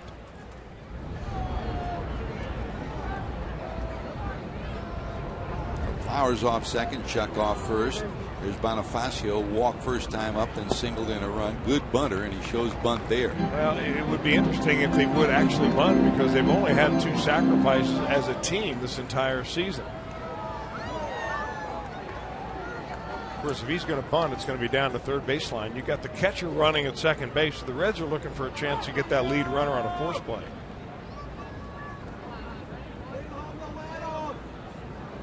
His job is to try to get Frazier to field it. Lorenzen's job is to try to cut off the line. They'll let it roll, and it will stay fair. About that. It hit a clump of dirt, it looked like, and came back fair. It's funny, before the game today, Roger Bossert, the head groundskeeper here, I was out talking to him at home plate, and I looked down the third base line. He said, one thing I'll tell you, the ball won't go foul on my infield. Well, you know what? It's one of the rare infields that it won't. Yep. And it's good to have some local knowledge about that. Because had the Reds known that, Lorenzen fields that ball immediately and at least maybe gets Bonifacio at first base. But in every other field, almost any field you step on in America, that ball will go foul once it gets onto that dirt. It's funny, as he said it with almost pride. You know, that's the way I do my field. And after 49 years, and he's been doing that for a while. Yeah. So if you know that, why don't the guys in gray know that? Remember Juan Pierre? Every time he'd come to every ballpark, he'd go up before batting practice and test the first base line, test the third base line. Well, that'll load the bases.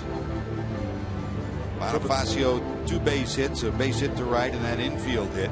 They're loaded with nobody out, and Jeff Pico out to talk to Lorenzen. And J.J. Hoover loosening it up in the Reds bullpen. Now it's 70 pitches for Michael Lorenzen. Reds will stay double play depth, middle of the infield, hoping to turn 2. Frazier even with the bag at third. Botto behind the runner at first. Cabrera bounced into a fielder's choice and lined to left.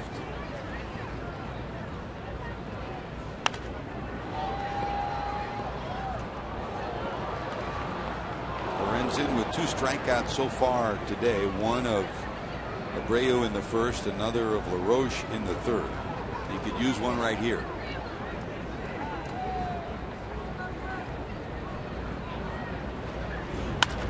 Line drive caught. That saved 2 runs right there.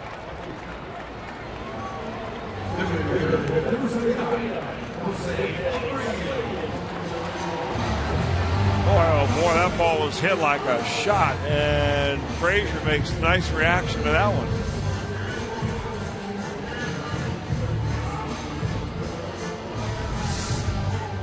So you get a bad break by the ball bunted by Bonifacio not going foul. You get a good break there, that you get an atom ball. And now ground ball double play could get Lorenzen out of trouble. Here's Abreu, a strikeout and a base hit to left. Trying to coax a ground ball out of this fly ball swinger. Back to Harold Baines. I asked Baines, Abreu came on the scene last year, winning Rookie of the Year in the silver bat. I said, who does he remind you of? And he said, he reminds me of Edgar Martinez, but bigger, stronger, with more power. That's some kind of testament to this young hitter. I'll tell you what, he's got a pretty good idea of the strike zone. We have not seen him flail at pitches that are marginal, too anxious. I mean, this would be a perfect time for somebody to stand up there and be a little anxious to try to get something done. And on this Mother's Day, that number 79 in honor of his mother, the number that she gave him. second swing fouled off. Well, I was impressed. I mean, we've seen him all year last year, obviously, but the first time I've seen him play here in a regular season game was the at-bat against Johnny Cueto, where I think it went 8 or 9 pitches at least in that at-bat. He eventually popped one off his ankle and then popped it out to make an out of the inning, but he had a really good at-bat and made Cueto work. 1 ball, 2 strikes. Abreu's been up only once this year with the bases loaded, and that translated into a grand slam. How about that? Michael Lorenzen reaching back for a little bit more right there. That fastball, 97.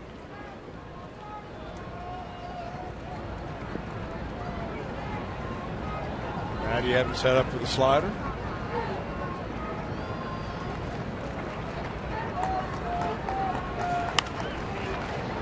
Hanging in there.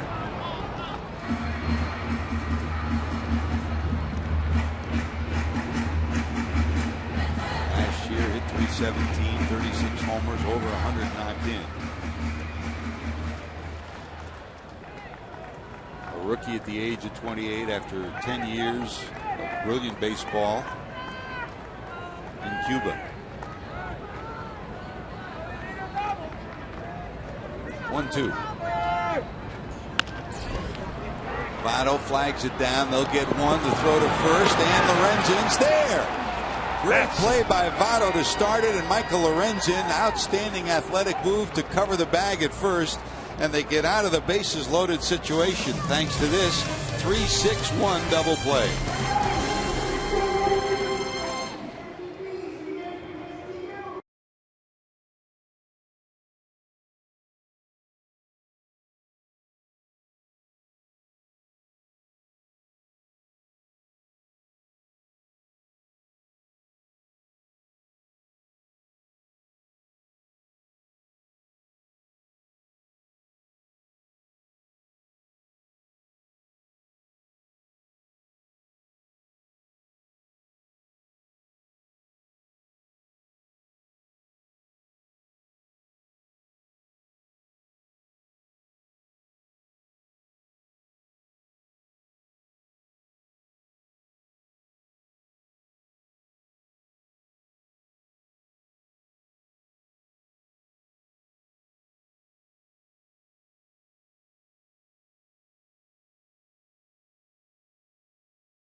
By Frazier that saved at least 2 runs, and then this double play, Chris.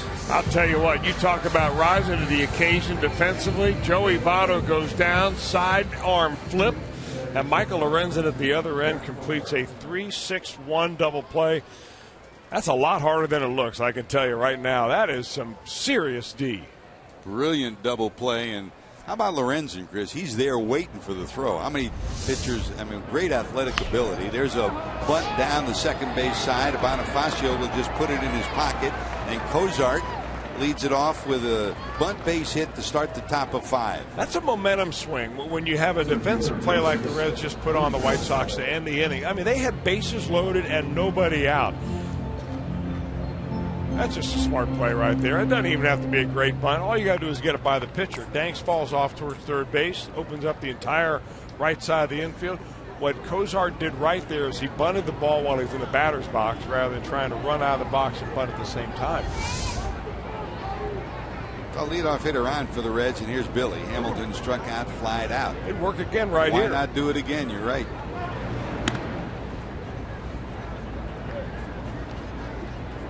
With a left, this is the perfect scenario for a bunt to the right side with a left-handed pitcher. The first baseman has to hold the runner. The second baseman still has to cover that right side of the infield.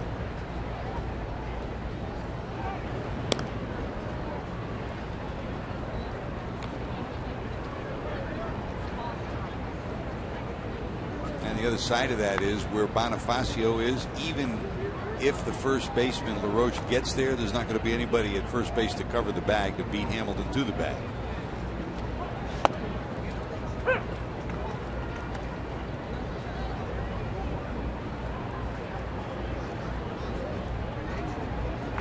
Strike one to the Reds' leadoff hitter.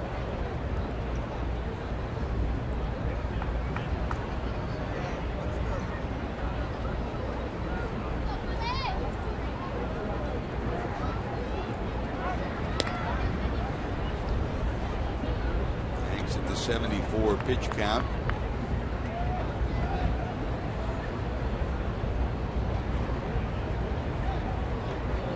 On deck for the Reds, Marlon Byrd.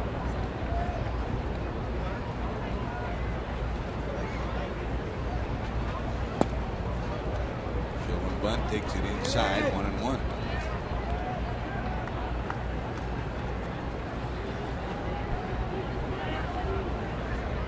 Hamilton steps out, peeks down at third, where Jim Riggleman rolls through his signs.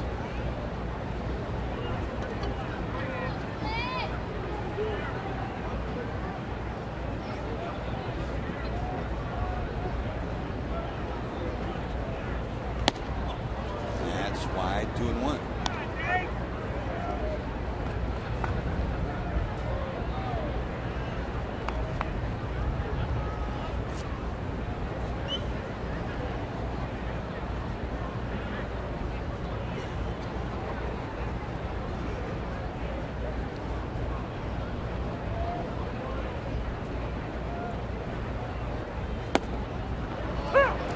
Top end of the strike zone. Count evens, 2 balls, 2 strikes. Yeah, this series so far of essentially 2.5 games played in Chicago. The Reds have 23 hits, but 19 of those hits are singles.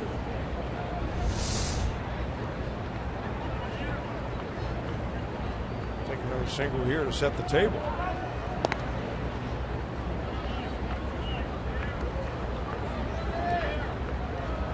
Today, the triple by Mesoraco, the extra base hit, and the big swing yesterday for the Reds was the 3-run home run from Byrd.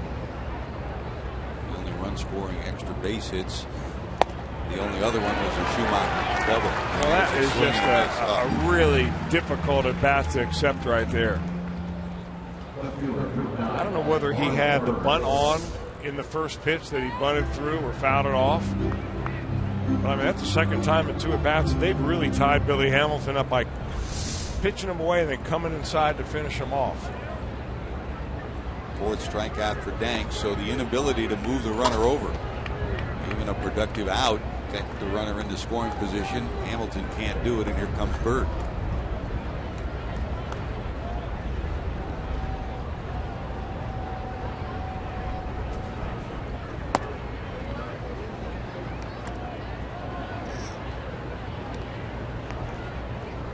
Marlin struck out first time up, bounced to short second time up.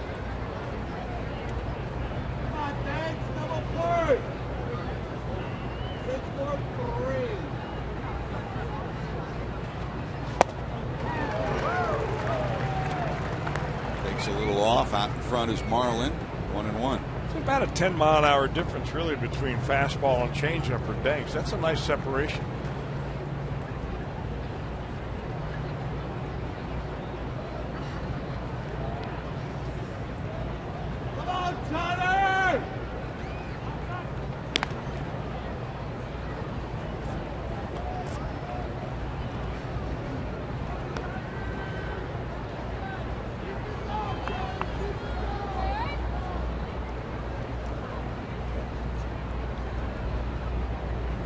Six hits for the White Sox, a run, 4 hits for the Reds.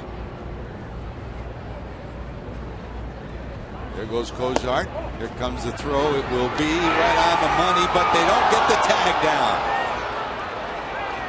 The throw was there, taken in front of the bag by Bonifacio, and he never got the tag on him. Yeah, that's a good point, George. It looked like he did take the throw too far in front of the bag, unless you know, you really want to let the ball travel all the way to the bag, because there's no way that you catch it and slap the tag faster than that ball could get there. They may review that one. And they're going to ask for a review right now. They sent one of the coaches down underneath, I'm not sure who it was, to talk to the video guy, and evidently they see the same thing we do, and they just may have reason to think that they got the tag on him. Looks like he doesn't hit the knee, but does get the upper part of the leg. Does he touch him there? Right there.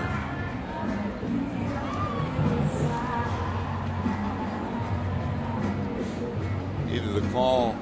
You know, the next thing for Major League Baseball is to come up with something to do during the review process. Not that they take that long. I mean, the players are kind of milling around in the field. Fans are listening to music. The concessionaires are continuing to sell. I say maybe they open up the taps for some free beer. What do you think? I got something for you. I have some fans that would probably agree with me on that one. You always come up with the good ideas. What you can do is tape a you make the call situation. Put it on the screen. Take another look. Does he get the leg the first time? Hard to tell, hard to tell, hard to tell. And it appears that there's where the tag comes and he's already on the bag. They can let the call stand. All right, let's go make the call right now, George. What do you say? He's safe. I say he's out.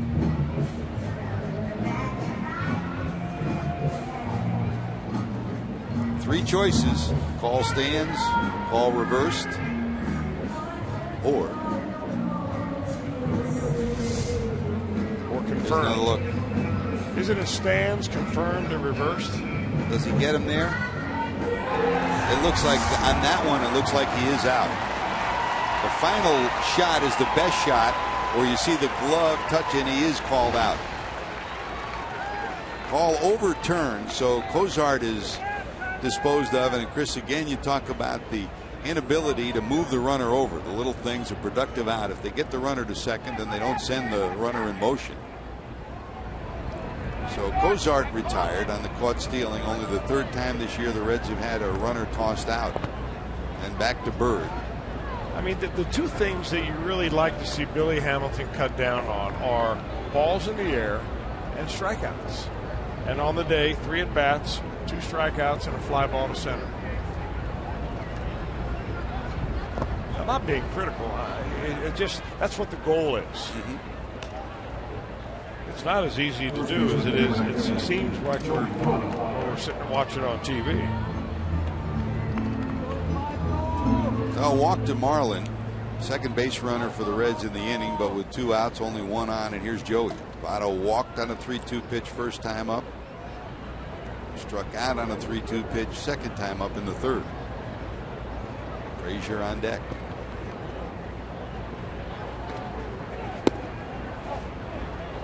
Missing ball 1. You know, pitchers would like to pitch Joey Votto inside more. The problem is it's hard to get a called strike in there on Votto on a pitch that he doesn't think is a strike because he's got good knowledge of that zone in there. And you see where that umpire's head is. It's right over the right shoulder of the catcher, so he's got a perfect line on the inner part of the plate. It's a little cutter that starts inside and comes back and gets it right on the corner. Ball and a strike. That slapped the other way and out of play. Cardinals have tied the Pirates 3-3. They're in the 7th. Cubs and Milwaukee scoreless in the 5th. Mets now lead the Phillies 5-2 in the 7th, and Atlanta leads Washington 4-3 in the 7th. And they're actually going to play baseball this afternoon maybe it's tonight, in Colorado. They had snow there this morning? They had snow, so much snow they had to bring snow removal equipment into Coors Field to get the snow out and get the field ready to play baseball. 1-2. And of course in Colorado they got the heating coils underneath the grass to start with, but that's only good if you're getting a dusting of snow and if you got time. If you didn't have a game that day, you got to plow it just like every other place if you get a significant amount. And that's the last time you plowed your yard. Hey, I did. Up to last month. Up to March, the end of March. Bounce to the right side. Bonifacio will take care of it, so the Reds get a leadoff bunt base hit from Cozart. Nothing to show for it. We are still tied at 1, heading to the bottom of 5.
Ticket offer May 14th through the 17th. Thanks to Reed Savings Magazine. For only $48, you can get 4 tickets and 4 Reds hats. Cheer on the Reds and save. For tickets, call 513-381-REDS or visit reds.com/4 for 48.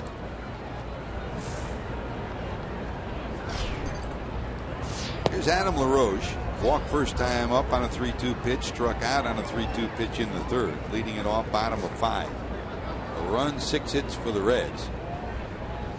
A run, 4 hits for the Reds, and a run, 6 hits for the White Sox. The Reds have stranded 5 and the White Sox 8 through the first 4. Michael Lorenzen wriggled out of a bases loaded no out jam, but as he starts this inning, there's action in the bullpen for the Reds as he's now at the 82 pitch count. J.J. Hoover, who pitched the 9th yesterday, is up again, loosening today. Different ways to limit innings, and one is by down the right field line. Bruce going over. It's one hop against the wall. LaRoche around first with Cruz into second with a 2-base hit. Now LaRoche finally got that fastball he's been hunting all day long, really all series long. Different ways to limit number of innings on a pitcher like Lorenzen. You figure that they're going to keep a close eye on him. One is to let him go fewer innings in a game, and the other is to let him go fewer starts overall. You just wonder how many times he can pull a magic act and get out of a scoring situation with the White Sox. So I'm not sure how long the leash is that Brian Price is going to leave him right now. Well, by the fact Hoover's up, you figure not very long. Here's Garcia, popped up and singled. And you figure, Chris, with Lorenzen right now at the major league level, that you do not expect him to get a full year of starting in at the major league level.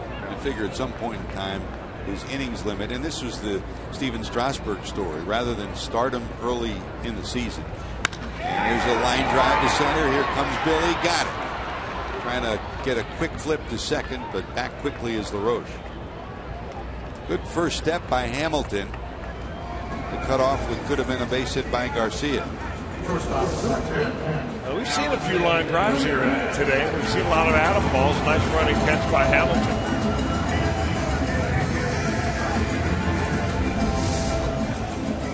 One out, runner in scoring position, and here's Alexi. Fly to center first time up and just missed his third homer of the series.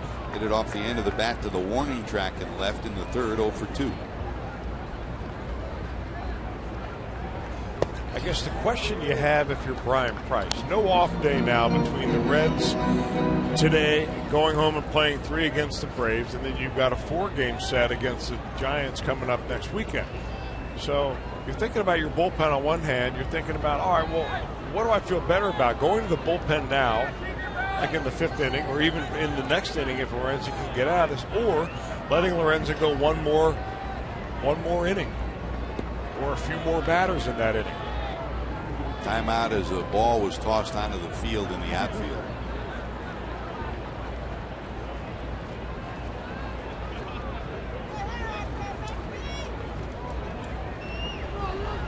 Ball 1 to Alexi. Is it Nielsen down there? He won a game for the Reds against the Indians last year. That's right. From the bullpen. Where is he today? Breaking ball misses.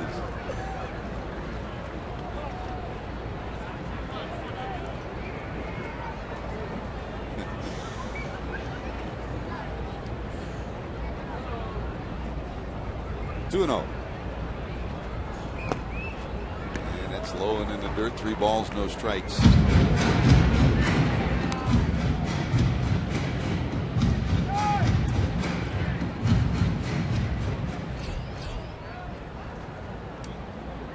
You know, the runner in scoring position, I think a pitcher ought to always believe the hitter's got the green light 3-0.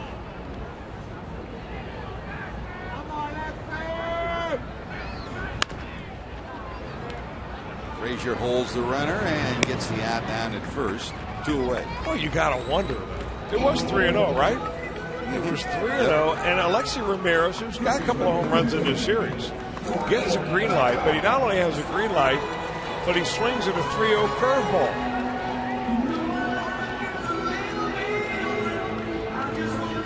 Thank you very much. Reds will take that. 1 out to get out of the inning, and they'll have to get Beckham to do it. Beckham fly to center, pop to second, 0 for 2.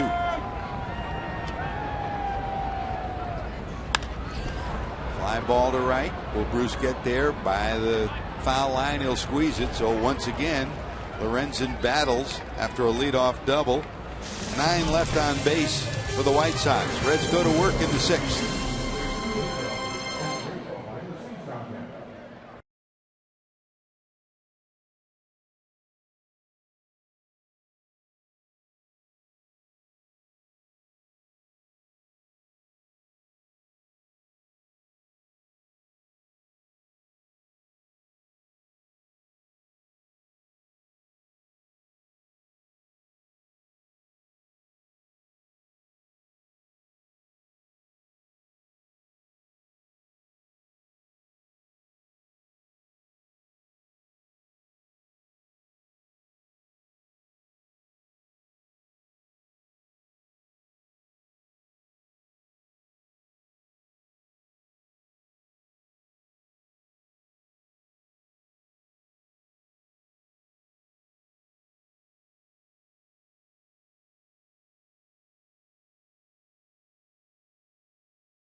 At Bat, the #1 app for live baseball. At Bat is an up to the moment, any moment experience with in-game highlights, live look-ins, replay reviews, radio broadcast, statcasts, and more.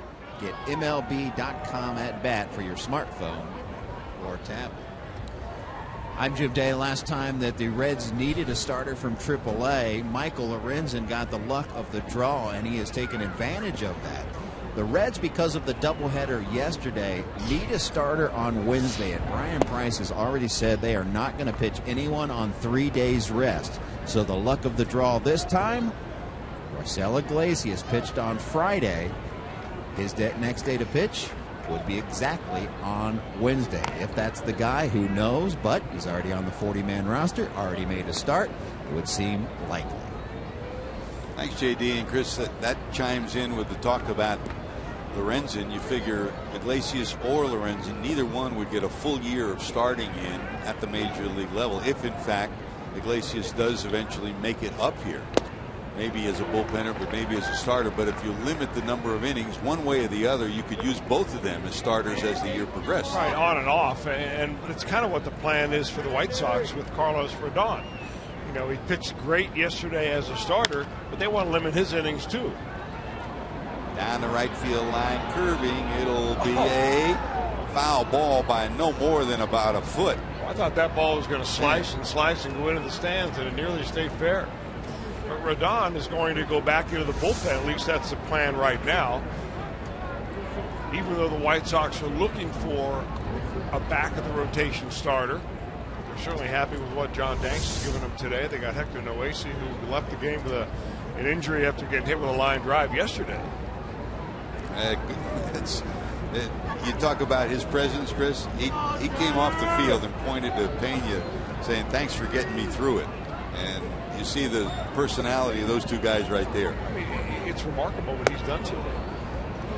I mean, working out of these jams, he has a calm and coolness of a 10-year veteran. Very impressive. And I was impressed with Marcell Iglesias until he ran out of gas there in about the 5th or 6th inning. And on the hands, popped up right side. LaRoche will have one away. So Frazier's retired. A fly ball to center on robbed of a hit on a nice play by Shuck and 2 pop-ups. Here comes Brandon.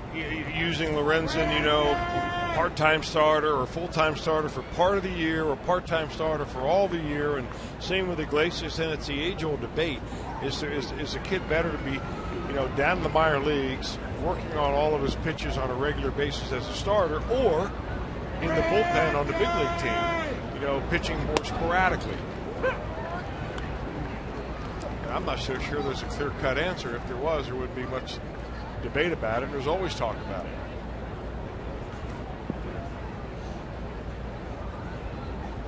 Strike one to Phillips. Bounced out, reached on an infield hit. And it's 0-2.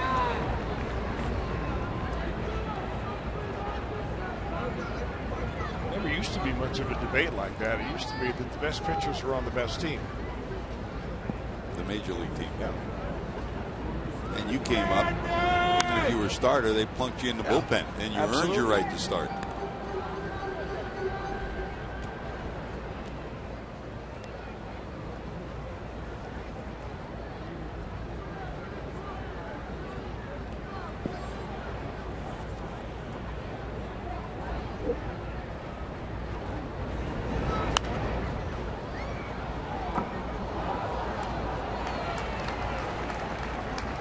The other part of this package for the Reds is not just this year, but it's looking ahead to next year too. You fill out your starting rotation, and you hope to get Homer Bailey back at some point in time next year. There's a looping hit to right, a base hit for Brandon, his second hit of the ball game, 2 for 3. Well, you can almost feel that coming with the way he was swinging and fouling balls off. He was just kind of waiting for Danks to give him something off speed that he can slice into right field. Brandon's got a couple of knocks. He had that base hit that was reviewed by the umpire. It's a changeup that just hangs up in the air a little bit for Danks.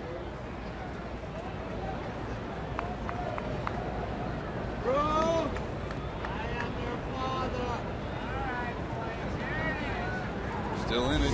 Get him a run. Get him a run. Here's Bruce. Walked on a 3-2 pitch in the second, and then popped out to the third baseman in the fourth.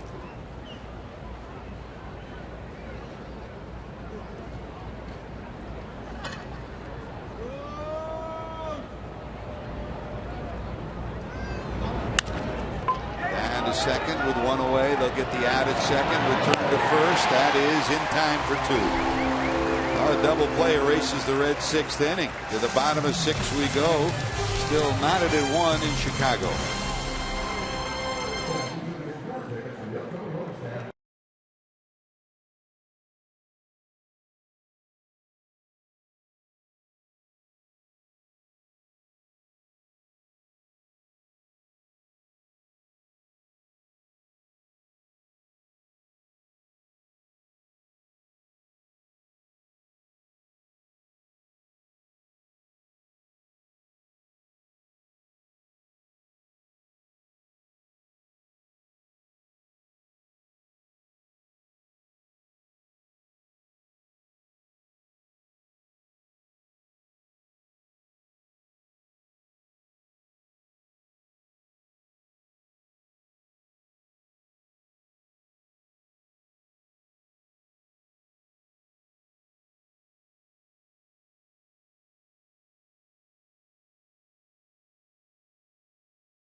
ULW at the Holy Grail.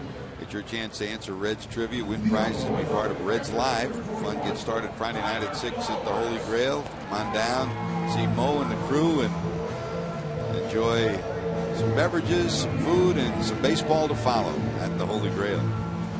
Great to have you with us, George Grant, Chris Welch, Jim Day, and our crew. Reds Live pregame. Brian Giesenslaw, Jeff Pecoro, Ron Millenor keeping us up to date before the game and post game too. Down in the truck, Josh Hall, our producer, Roy Alfers, our director, Matt Sigafus giving you some highlight and historical perspective on this game. Jim Miller, of course, doing our graphics for us on this trip as well. Reds trying to be the first team to win a series against the White Sox at home. White Sox have won every home series. Lorenzen's day is done. They couldn't get a run for him, so here comes J.J. Hoover taking over, Chris, as we head to the bottom of the sixth. Another fine outing for Michael Lorenzen, though. I mean, really fine outing. He did some dancing out there, stranding some runners out, because he walked 4 and gave up 7 hits in 5 innings. That's 11 base runners right there. Struck out a couple, but he only let 1 across the plate. That's a job well done by a rookie right-hander that we're going to see a whole bunch of great pitching from, I'm sure, down the line. Great presence shown again. 91 pitches for Lorenzen. 9 fly ball outs for Lorenzen, 8 fly ball outs for Danks on the other side. So it's been that kind of a day here at Cellular.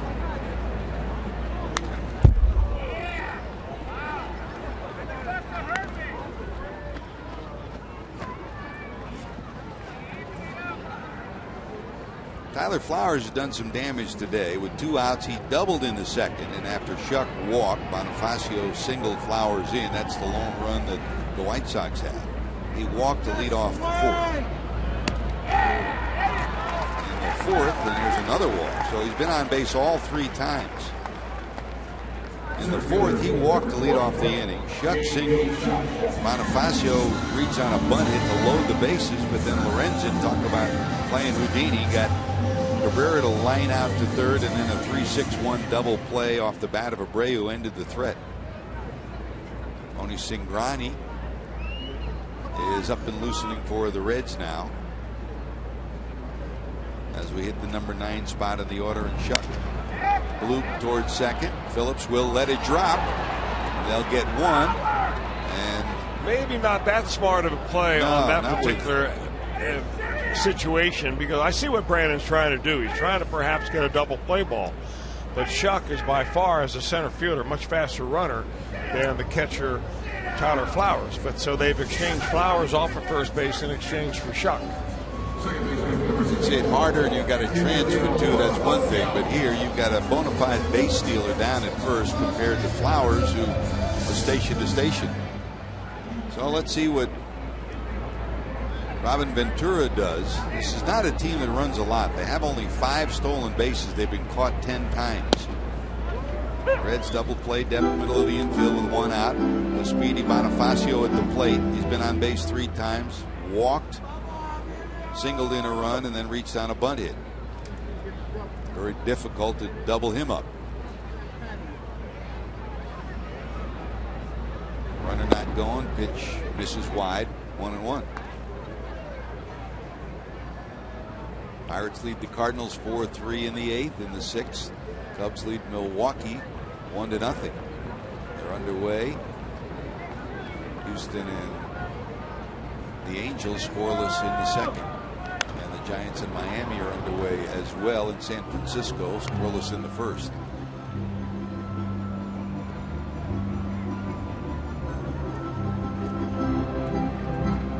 That game in Colorado just getting ready to get underway.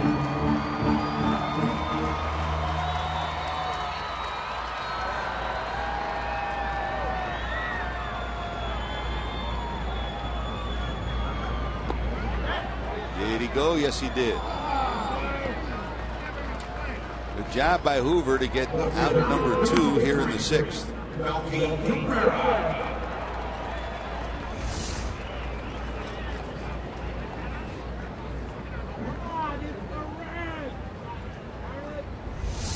Out comes Brian Price. That'll be it for Hoover, with Cabrera coming up. Cingrani loose in the bullpen. He's on his way in. We'll tell you his story when we return. Time for our Skyline Chili call to the bullpen. You're watching Reds baseball on Fox Sports Ohio.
It may not be reproduced or retransmitted in any form, and the accounts and descriptions of this game may not be disseminated without the express written consent of the Cincinnati Reds.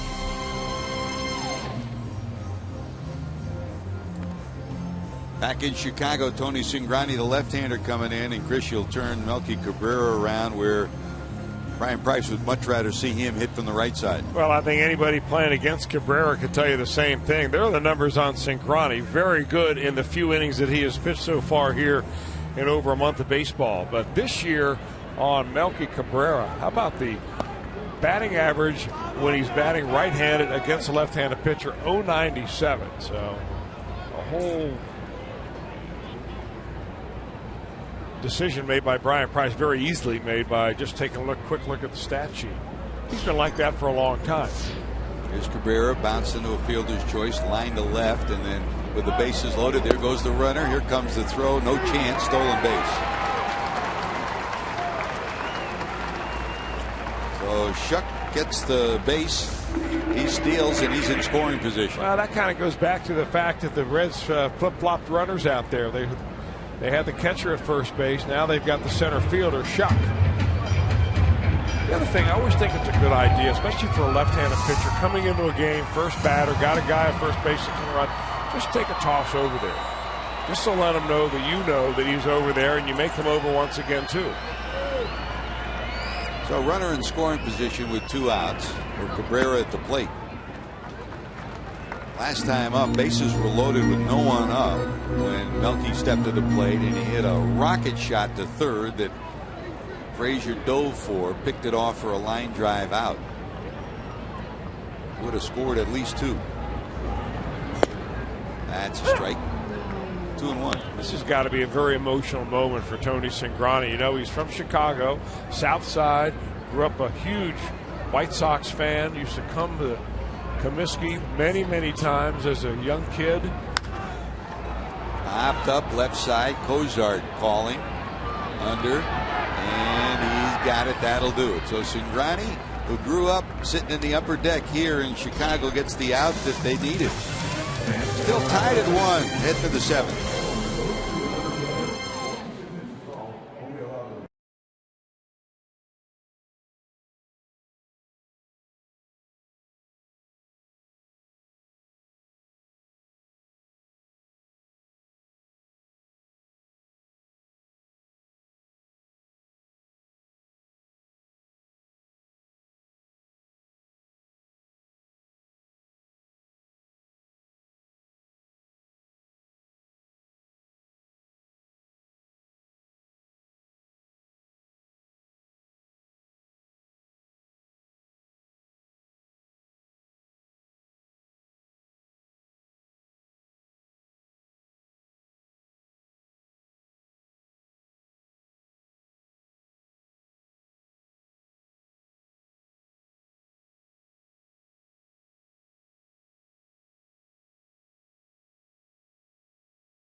Felicidades a mi abuela, felicidades a mi esposa y felicidades a mi suegra.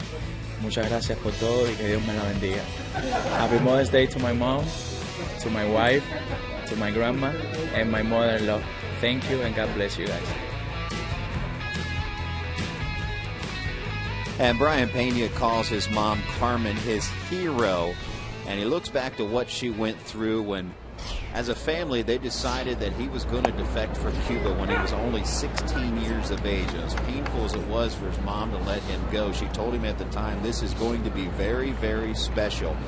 And years later, after putting together such a major league career, she is right on. And to add to that, she is now out of Cuba. She's in Miami, perhaps watching right now. And guys, she's become an American citizen.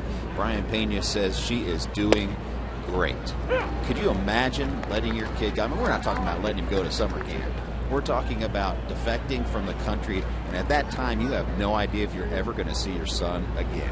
Well, it just goes to show you, Jim, how the conditions, how horrendous the conditions must be in Cuba to agree to splitting up your family and maybe taking the chance of never seeing your 16-year-old son ever again. I mean, it's unbelievable. And, you know, that's a story that every Cuban ball player has gone through. I mean, Tony Perez told the story when he came here. It was the same story way back then.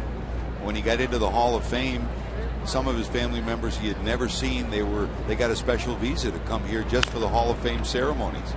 And in this day and age, it's exactly the same story. I mean, talking to Jose Abreu before the game yesterday, and Alexei Ramirez's mom now is in Miami, just like Peña's mom is in Miami.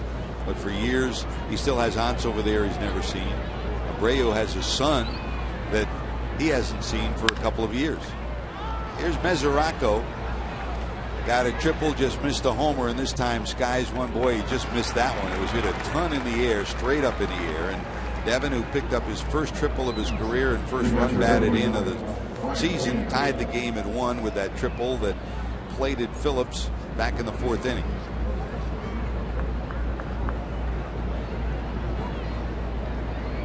Got one away here in the 7th, and here comes Peña. The White Sox were wondering when the John Danks they knew would show up. He's shown up today. He's held the Reds to 5 hits and a run. Cincinnati trying to dent him here in the 7th.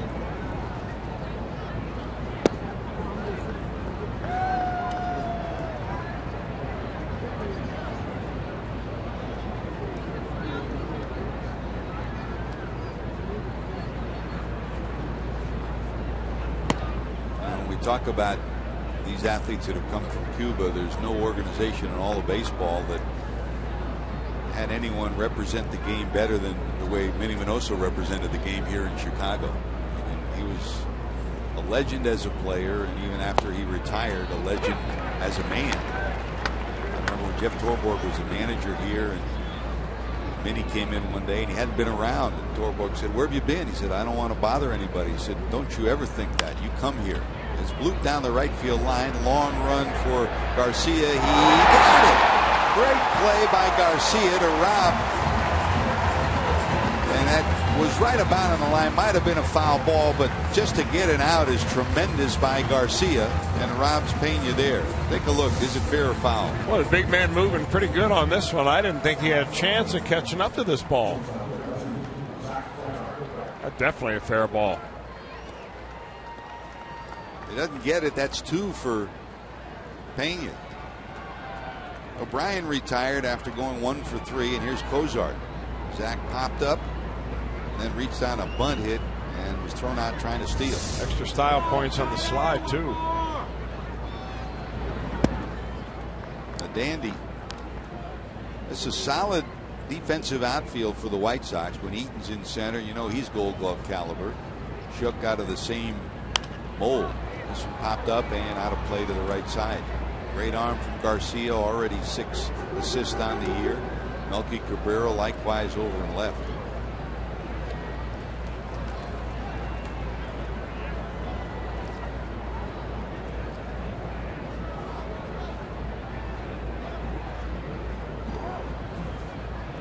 One ball, 1 strike, 2 away.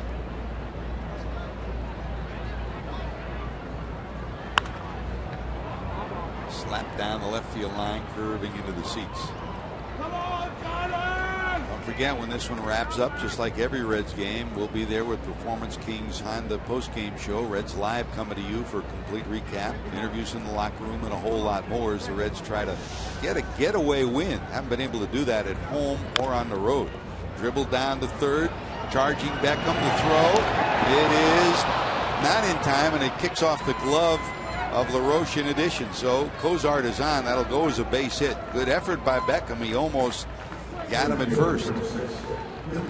Cozart's second hit. He's on for the second time.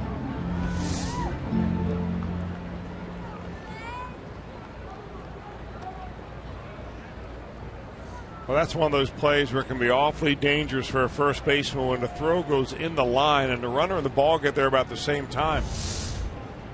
LaRoche was not taking a chance. I don't blame him. 6 hits for the Reds, 3 of them of the infield variety, and here's Billy.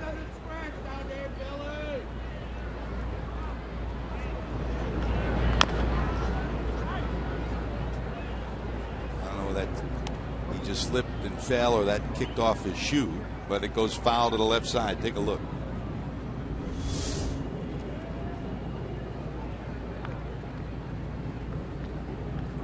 right off the top of the foot. Strike one to Hamilton. Billy today struck out, flied out, struck out.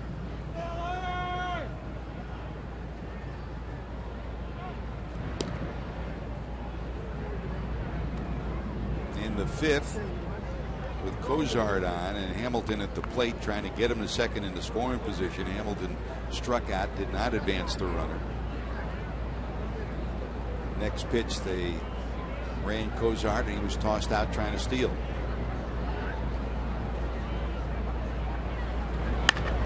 Hit pretty good left field. Warning track. Melky Cabrera there, and he's got it. Now the Reds get a runner, nothing to show for it. We're still tied at 1 going to the bottom of 7.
What's a better way to honor your mom, and in this case Wendy, than to hit a home run? Joey Votto solo home run. Then he says, you know what? How about I hit 2 solo home runs?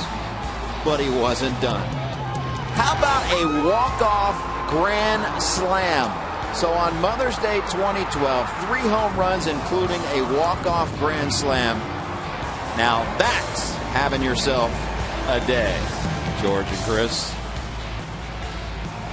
You know, we talk about those moments, Chris, where in JD, where you've seen it, JD, because you've been down by the dugout when a player does something special. And that day, just the look on Joey Votto's face was remarkable. I mean, for what he went through, losing his dad, and with his 2 younger brothers, and to send that long distance thank you to Mom was one of those special moments, Chris. Really was.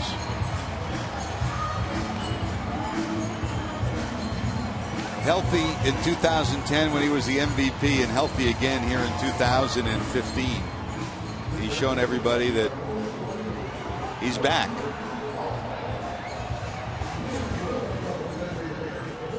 Here's Cingrani now, and talk about special moments, Chris. Remember that? And JD, you remember, you were there. You talked to his dad when we were at Wrigley Field the first time that Tony Cingrani made his appearance in Chicago. That was at Wrigley, and this is a White Sox family, not a Cubs family, huh?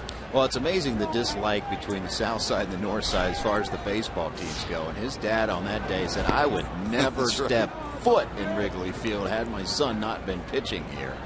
And I actually talked to Tony about pitching on the mound, and as you guys talk about it, it is a dream. But he is one of the few. He says he's never understood the dislike between the Cubs and the White Sox. He says, why not root for both? They're both from Chicago. So that part of it didn't dwindle down from Dad. Now Tony got the final out of the 6th. Here we are in the 7th, facing the designated hitter, Jose Abreu. Abreu struck out, singled, and bounced into a 3-6-1 double play.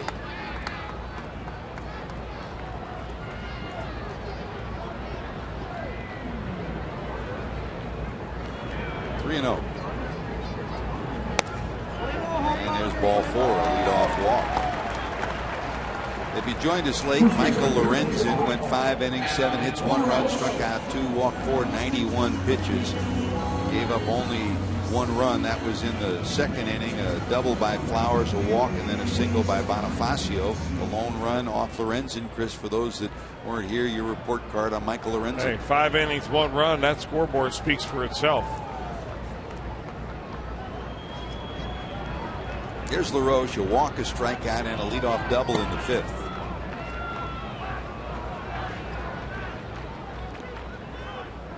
Six of the 7 innings, the White Sox have had the leadoff hitter on.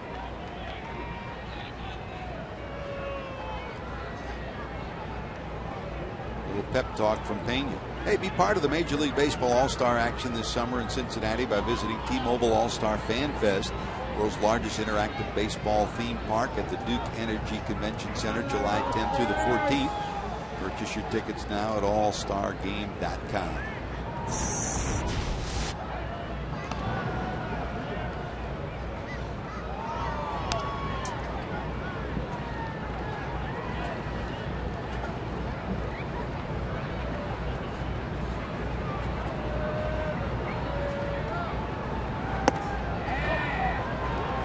Up high. Cingrani has faced LaRose twice, and Adams 0 for 2 against him.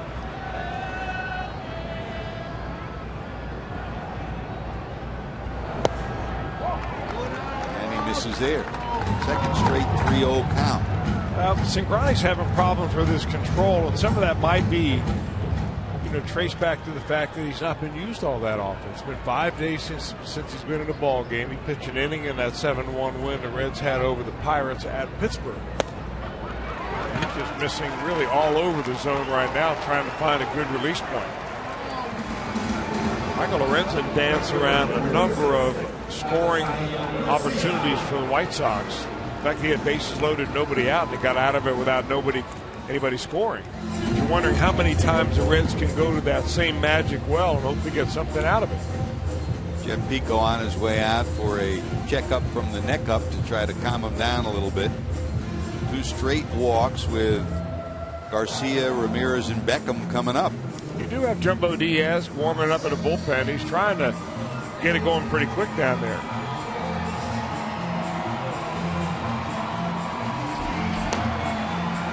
Here comes Garcia. Popped out to first, single to right, and line to center. And Jumbo loosens rapidly in the Reds' pen.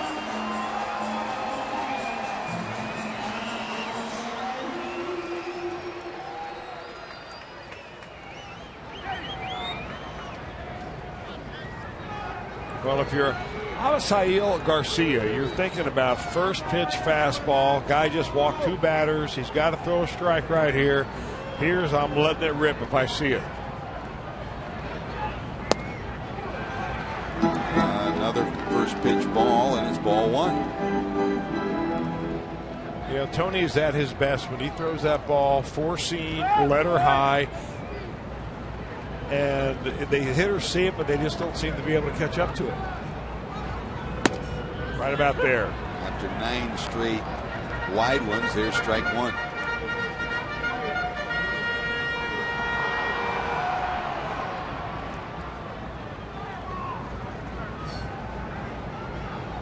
Abreu off second, LaRoche off first.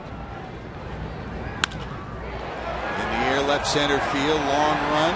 Hamilton, can he get there? He will. Tagging at second, going to third will be Abreu. Here comes the throw to second. It will not be in time. LaRoche tagging and advancing along with the runner from second to third. So 2 runners in scoring position with 1 out now. The double play opportunity erased thanks to the tag up by LaRoche. Billy does the right thing and stops and fires it back to second base. No chance of getting the guy at third, but very close. at second base, although it looks like he got his foot in there. Well, that was a nice throw. Great effort by Hamilton. You know what you need right here if you're Cingrani? You need a strikeout out of Ramirez. Or do you walk Ramirez and set up a double play? The Reds don't appear that they're going to do that, so they'll bring the infield in. Ramirez, fly ball swinger, 2 fly balls and a ground out today. And that's why.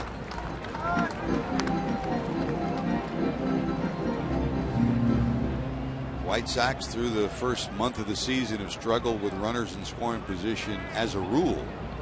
And today they're 0 for 9 with men on base.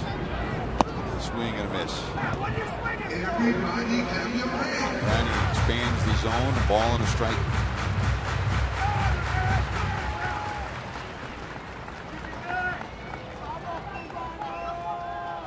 Everybody edge of the grass except Frazier, who's a step behind the bag at third.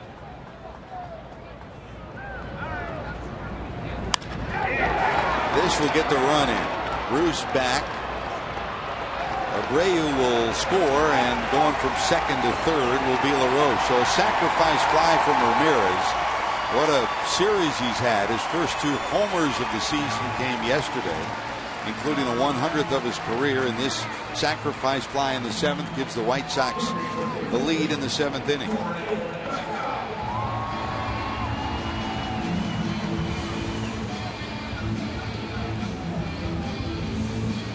Chicago.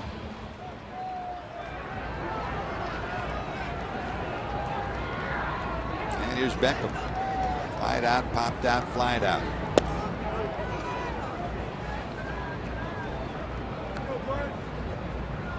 The old scoreboard picture at Riverfront Stadium walks will haunt, Chris, and 2 to start the inning haunt here. Well, he looks so much better now. I mean, that was pitch number 18 overall for Cingrani, including the coming in last inning. But his delivery, everything looks so much better now after he's thrown about a dozen pitches. Those first 2 batters, he just did not look comfortable. I think a lot of that has come to do with not getting a lot of work. Now we're seeing him throw the way we're used to seeing him. Coming right at you. Aggressive use of the fastball up in the zone. And just about out of the zone.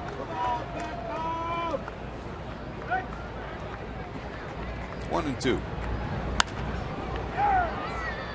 Slapped the other way and out of play.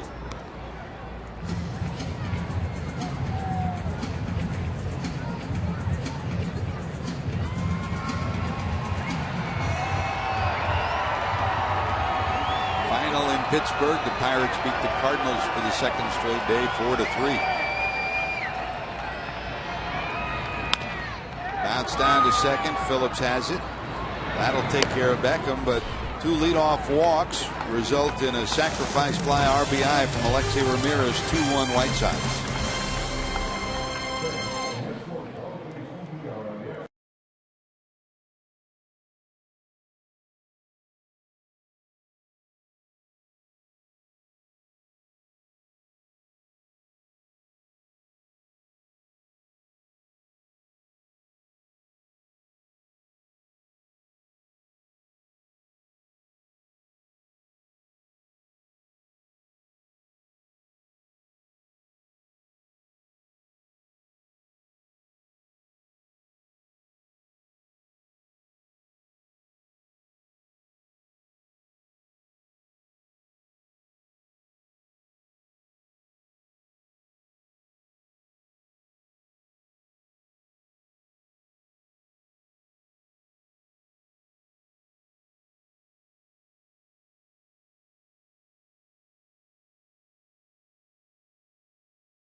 2-1.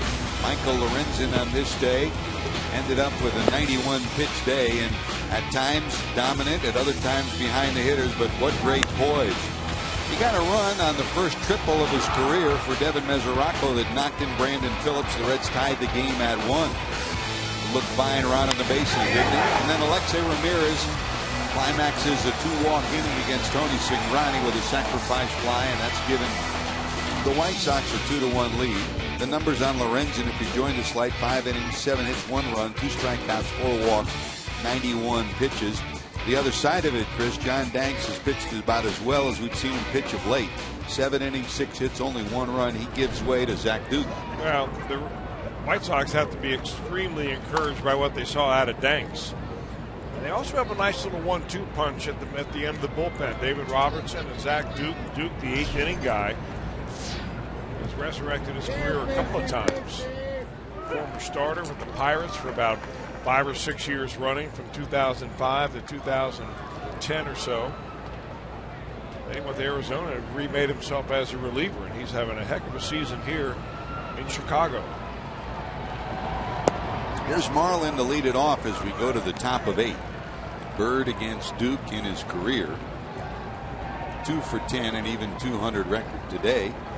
Struck out, bounced out, and walked for Marlin. 5-game hitting streak on the line, and it's a ball and 2 strikes. Our IGS bringing the energy numbers for Marlin. How about the difference between road trip number 1 and road trip number 2, Chris? Better room service, too. Yeah. He's done well in Chicago at Wrigley and at Comiskey. And now at U.S. Cellular Field, a 407 road trip for Marlon Byrd. The average in April at 1.168. After that 400 jaunt, he's got it up to over 220. That kicks away. Did he go around? No. Full count, 3-2.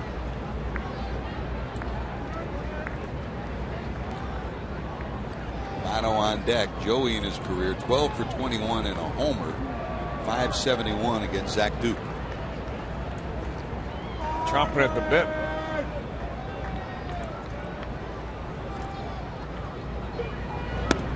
There's a base runner. The Reds have had 6 hits on this afternoon, 3 of them of the infield variety.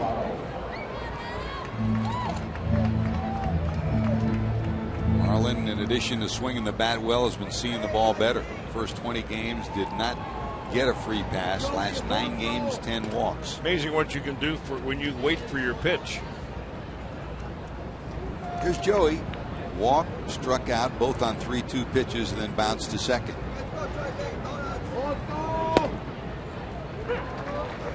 That's a new wrinkle for Duke last couple of the years, dropping down, huh? Well, you know, he'll do that occasionally on left-handers, but now he even does it on right-handers. In an effort to try to get a ground ball. Of course, that's what he wants right here. Votto sitting on 7 homers, 20 knocked in. That misses inside, 1-1. And he is definitely a bona fide ground ball pitcher now. He's already rolled up 3 ground ball double plays on the year.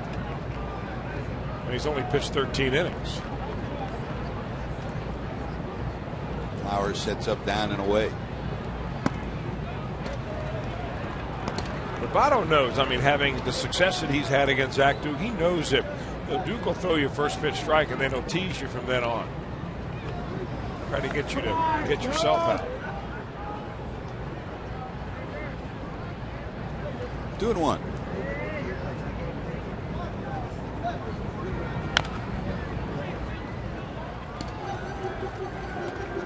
Fouled off, 2 balls, 2 strikes to Joey with Frazier on deck.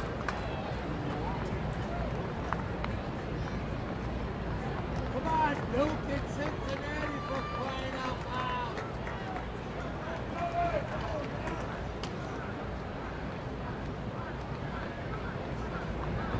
It's the Reds, come on.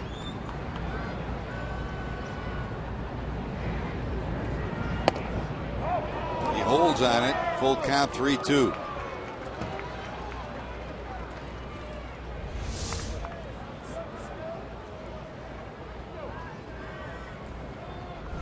Jim Riggleman rolls through the signs for Bird at first.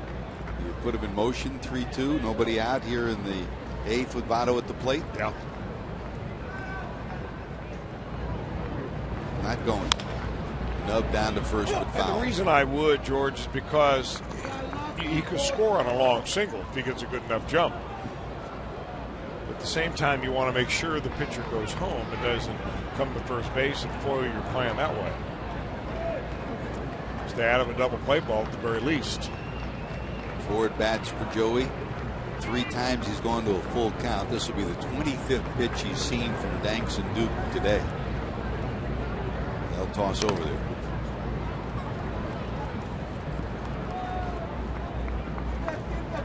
Interesting to watch hitters, Chris, when they step out of the box. Some look like they're wondering. Votto steps out of the box. He's got a plan. Well, he's just trying to clear his head sometimes. Start with a clean slate.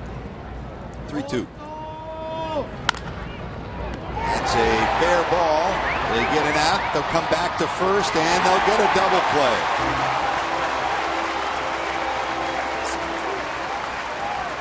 Been one of those days for the Reds. LaRoche flags it down, taps the bag, so it's a tag play. Bird trying to get back. He has no chance going to second. And the return throw nails him. So the base runner erased, 2 away in the 8th. And here comes Frazier. That goes down as another ground ball double play for Duke, Chris. I mean, we have seen some magic acts today. There's a shot into left, a base hit for Frazier. Todd's first hit of the day after a fly ball deep to center, a pop up, and a pop up again.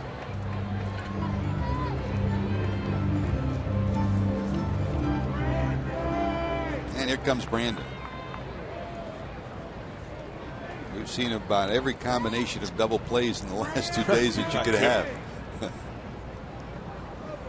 2-3-2, a 3-6-1, and that 3-6-3. There's Brandon, 9 for 34 and a homer against Duke.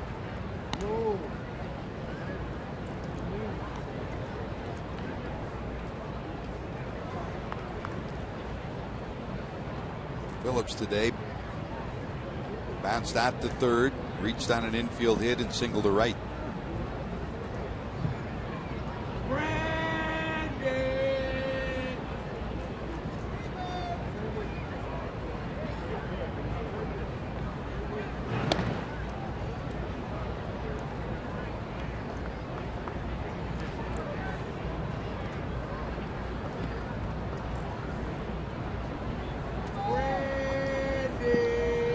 He has seen Zach Duke more than anybody else on this Reds ball club.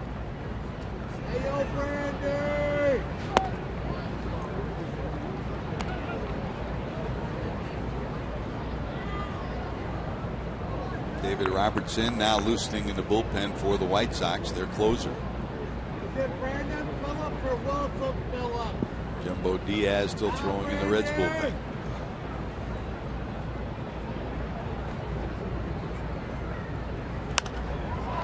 Sliced foul to the right side, a ball and a strike. What Zach Duke is doing with Todd Frazier at first base is something that I think every manager would like to see their pitcher do, which is get him to stop. He takes the lead, and Duke is holding the ball, looking right at him until he actually stops. The way that Todd steals all those bases is that he gets a walking lead off there. Most right-handers don't see the big lead at all. They go to the plate, don't pay attention to him, and he's standing on second base.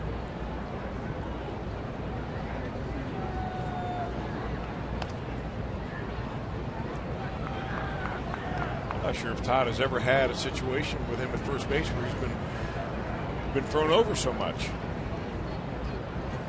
Might want to get used to it. No more sneak attacks after you become a 30-30 guy. That kicks away. Going to second will be Frazier. So Todd's now in scoring position with 2 outs. A base hit could knot this one up again. Boy, this White Sox have struggled mightily behind the plate in this series. I don't know how it's been for them the rest of the year. I mean, if it doesn't catch the black, sometimes it doesn't get caught.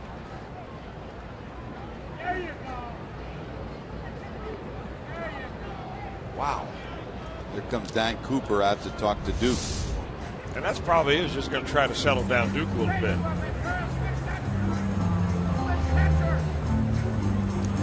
And the other part is you got Brandon Phillips, right-handed hitter right here, and you got Jay Bruce in the on-deck circle. You walk him? Well, if you don't walk him, you may want to just pitch around him. The count right now favors Brandon with a two ball and one strike count.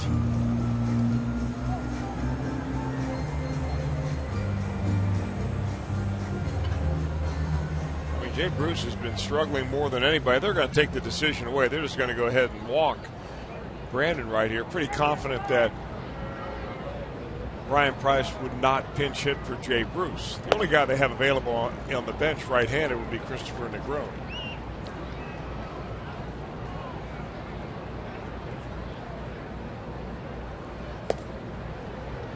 So there goes Phillips down to first after the intentional walk, and here comes Jay. For Bruce, he walked, popped out, and bounced into a double play in the 6th inning. Talk about free bases for the Reds in this series. The White Sox have had 4 wild pitches and 2 pass balls. Like a junior high game. See if Jay can cash it in. Bruce sitting on 5 homers, 16 knocked in. A struggling month of May for him. Center field, warning track. Shuck is there, and that'll do it. A big swing from Jay. It falls to the warning track, and the Reds still trail by 1, heading to the bottom of 8.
On Fox Sports Ohio.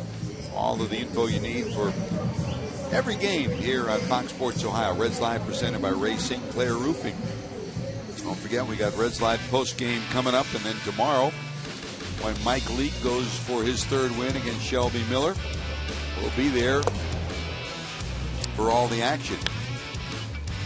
Mike Leake coming in 2-1, an ERA of about 2.5. And on April 30th, they met in Atlanta. The Reds won at 5-1. He was about as good as he could be that day, Chris. You know, Mike Leake has thrown a ball about as well as he ever has as a major leaguer. And, I mean, it's about time I think the rest of the league begins to take notice. This guy is really dealing right now and taking control of the pace of the game, throwing a lot of strikes, movement.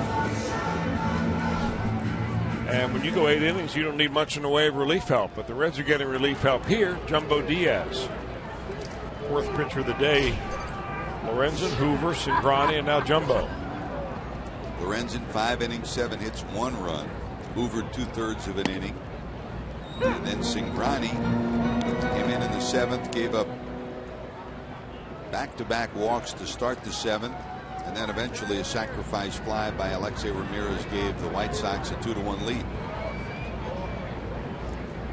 Here's Flowers. He's been a pain in the neck to the Reds all day. Doubled and scored in the 2nd, and then walked his last 2 times up.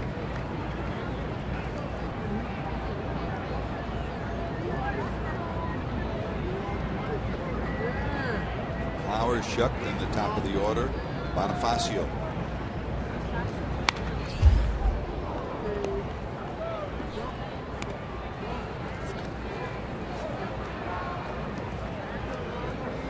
White Sox later this month will add another retired number to their statues outside the ballpark.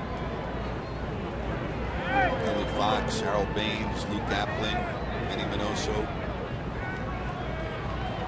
Ted Lyons, Billy Pierce, Carlton Fisk, of course the Big Hurt, and Paul Konerko will be honored when his number 14 is retired on May the 23rd. Great honor for a great guy, Chris. Well deserved. Reds had him for a short period of time. A wonderful teammate wherever he was. Guy could hit.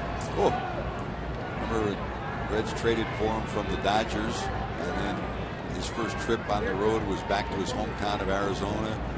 Just had 40 people in the stands when he hit the home run in Arizona. What a memorable moment for him. Did we ever see the race, the Konerko, Sean Casey race? When he retired, I sent him a note saying the one thing that you and I missed was we never got the 2 of them. And they were going to do it. Well, they could still do it. Neither of them have lost a step.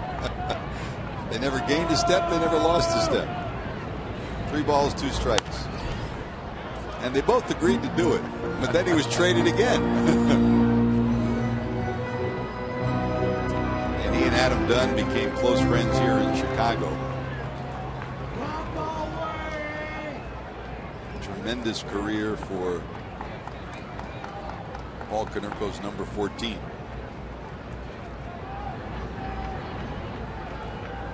Three-2 from Jumbo. Nice rifle past Frazier into left. A base hit for Flowers. Well, Flowers has 2 hits and he's been on base 4 times today.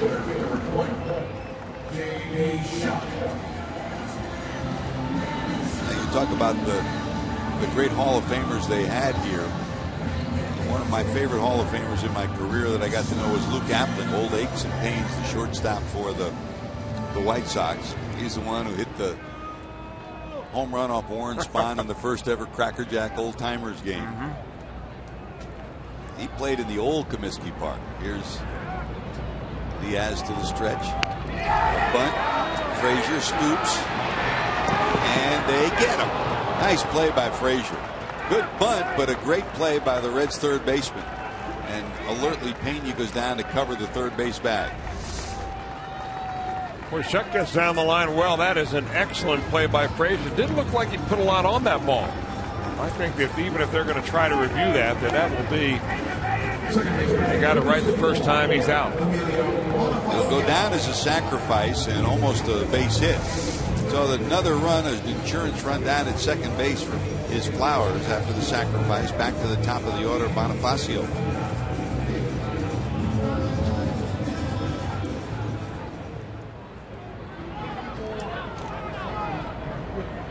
Is that a balk? No, they called timeout. He just about came to the rubber. They called timeout to send in a pinch runner. Micah Johnson. Micah Johnson, the second baseman who started the first game of the doubleheader yesterday, will come in and run for Flowers. So good speed now at second.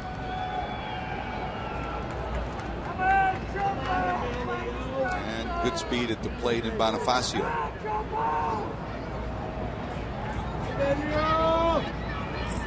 That kicks away and going to third. The insurance run in the dirt, blocked by Pena, but it kicks away for a wild pitch and allows Johnson to go to third. First wild pitch of the year for Jumbo. Only had 1 all of last year. That'll force the Reds to bring the infield in with only one out here in the 8th.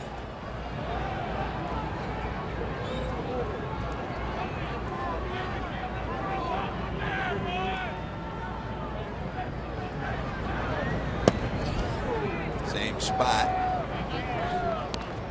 Almost got by Pena. Everyone edge of the grass except Frazier, who's on the bag at third. Joe McEwen rolls through his signs. Outstanding bunter in Bonifacio. You can't forget about a squeeze here either.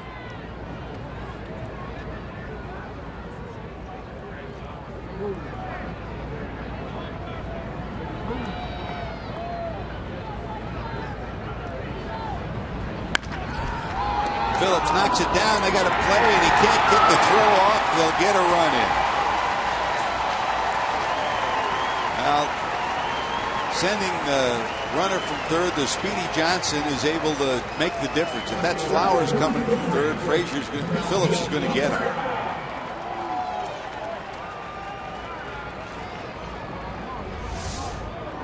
Well, what made this interesting is the fact the way the Reds play the defense on this. I love the way they do that, where they have Frazier holding the runner on at third base so he doesn't get a big lead.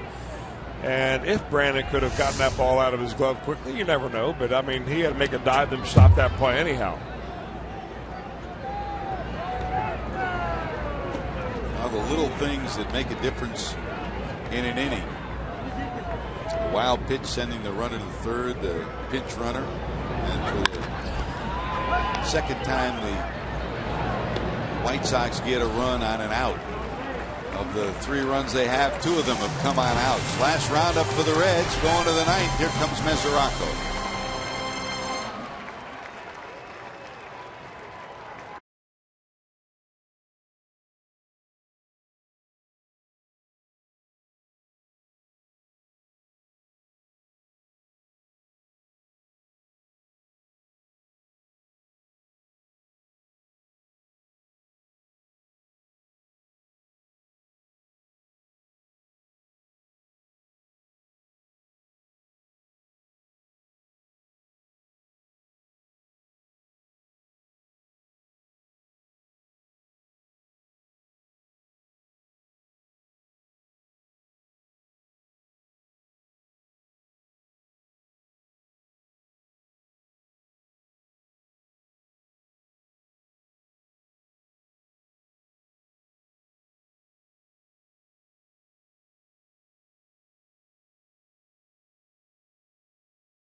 Saturdays, first 25,000 fans in attendance will receive that Johnny Bench Stars of the Queen City bobblehead presented by John Morrell. For tickets, call 513-381-REDS. Visit select Kroger locations or reds.com/tickets. It'll take a 9th inning rally against one of the best closers in the game for the Reds to finally win a travel day ball game and to beat the White Sox to become the first team to defeat them in a home series this year. And tough road to hoe, Chris, against David Robertson. He was the apprentice to Mariano Rivera for several years in New York. He was a free agent last year, and that's when the White Sox gobbled him up and signed him to a 4-year deal to take him through 2018. And if you see resemblance to Mariano Rivera, it's no coincidence. He lives and dies by a cut fastball. He's got a very similar arm action. And he has been very successful, 5 for 5 in saves and save opportunities this year. As Mesoraco flied out, his first triple of his career, knocked in the lone Reds run in the 4th, and then flied out to center in the 7th. He's had 3 good at-bats tonight, Chris, the best at-bats we've seen from him in a while. Well, you're right. And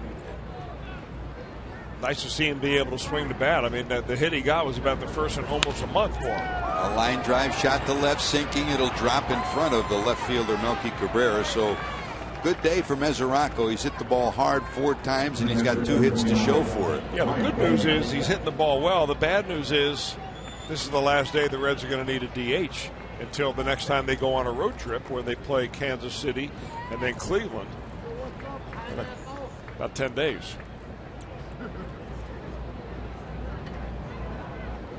Now that extra run makes this inning look a lot different. Now you need 2 to tie instead of 1. Here's Pena. Single, flied out. A ground ball through on the right side. Another multi-hit game for Brian Pena. Now we'll see what Brian Price does. Does he run for Mesoraco out at second? That's a good idea hitting right there. You know, Pena's thinking, all right, Robertson throws a cutter. That means the pitch is going to be coming into me. And anything that I get up, I'm going to pull and swing and try to hit that hole on the right side of the infield. It's there waiting for him, and that's exactly where that ground ball goes. Well, we'll have 2 pitch runners come in. Bosch will run for Mesoraco, and Negron will run at first for Pena.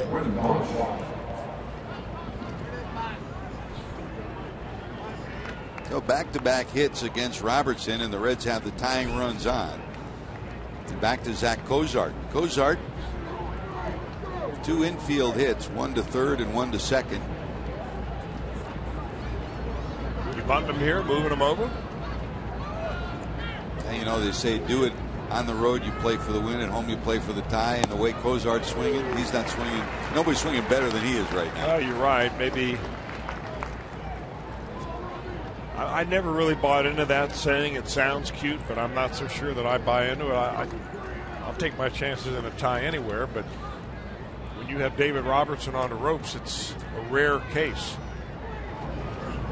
That's a strike, and it's 0-2. Just a different guy, really. Robertson is. Mesoraco had a nice swing on him. He jumped on the first pitch. He saw Pena did the same, but he's a very difficult hitter for a pitcher for a right-handed hitter. I mean, he has not given up a run this year in 12 games.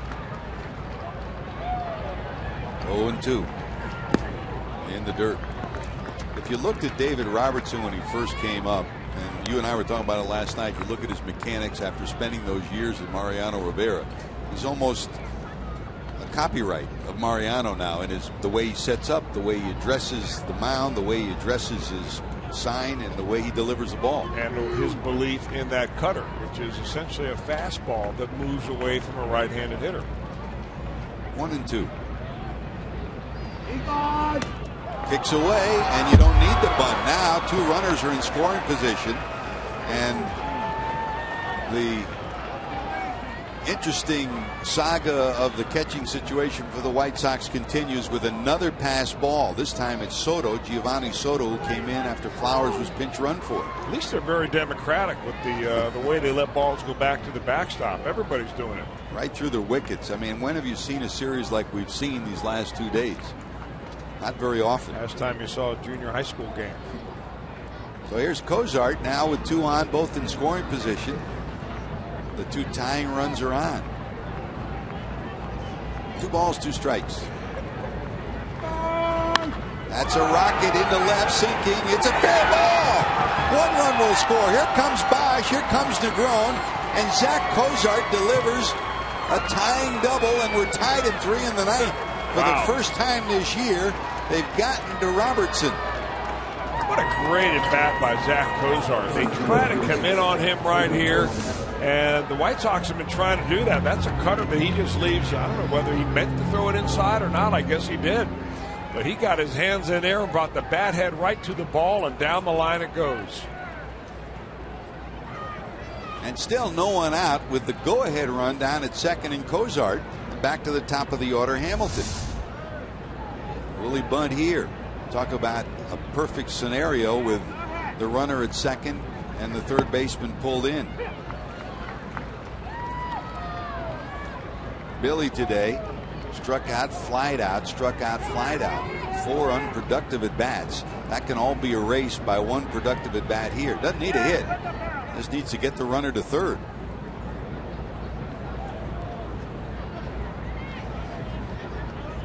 Strike one from Robertson.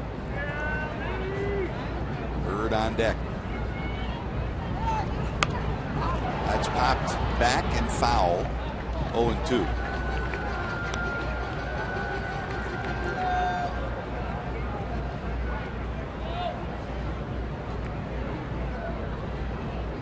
That cutter's difficult to hit. It's also difficult to bunt. I guess so, George. But if you spend all winter long practicing your bunting, you ought to be able to get down a sacrifice. Key point in the game and a key moment to advance the runner. 0-2. In the dirt.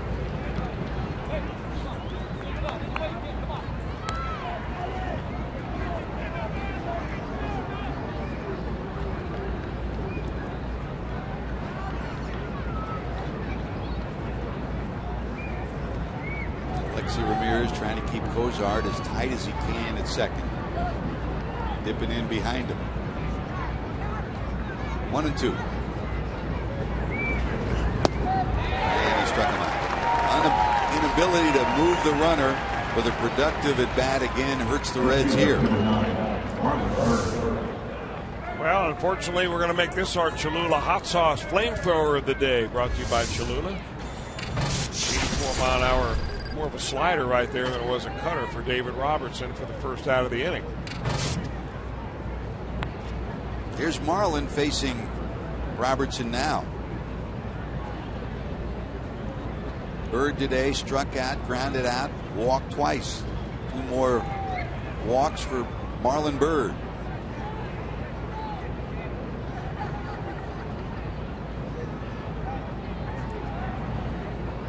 He's faced Robertson before, not an official at bat. He's walked against him. 2 runs in the 9th for the Reds, who have found it difficult to come by runs on this day. Started with a base hit from Mesoraco, a base hit from Pena, 2 pinch runners, then scampered home on the double by Cozart. We're tied at 3.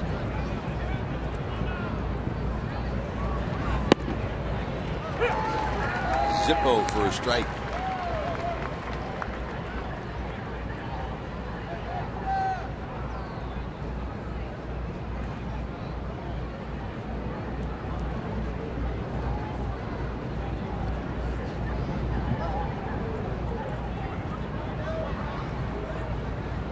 Into the stretch. He locked him up with that one on the inside corner. That's the beauty of a cutter when you throw it right in there on him, is that it looks like it's going to be off the plate, and then it comes in an odd way. It breaks like a slider. The one that Cozart hit was very similar spot, except there were 2 strikes on him. Cozart wasn't taking a chance and took a swing at it. Same spot and a strikeout. Back-to-back strikeouts. 1 swinging, 1 looking, 2 away, and here comes Joey Votto.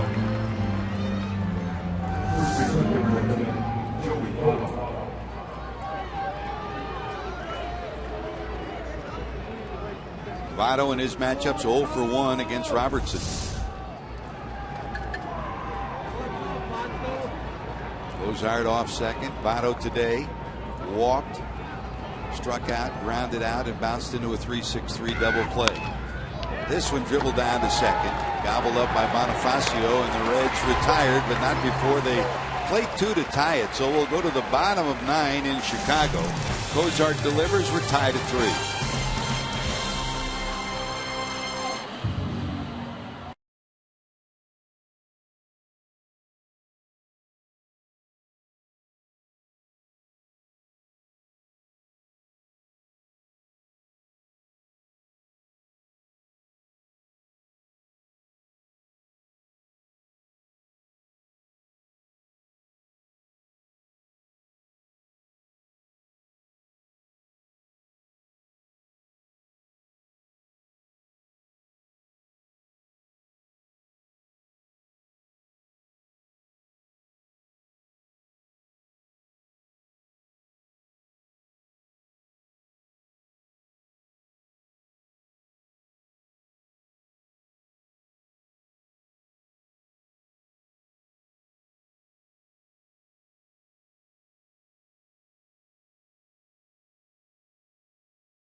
Toyota dealers, proud sponsor of the Cincinnati Reds.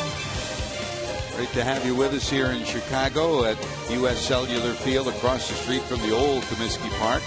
The Reds have rallied with 2 in the 9th inning, and a happy Mom's Day to everyone still hanging with us on this day.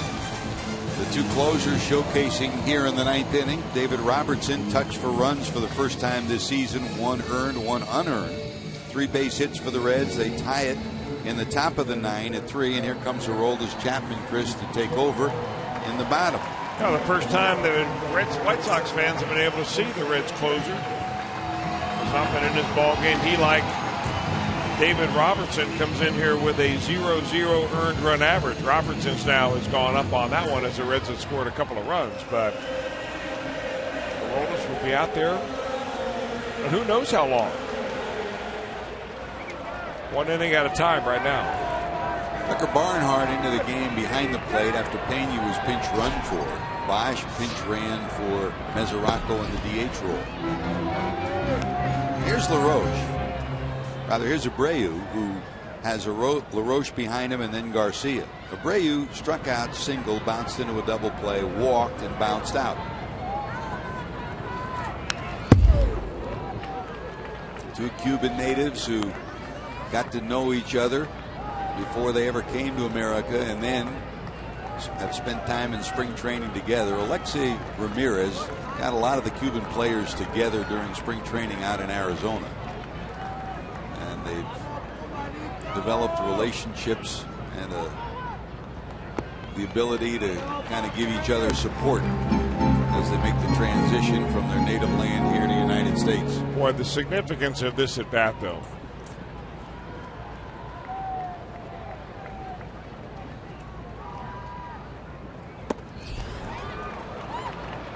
Two balls, 2 strikes.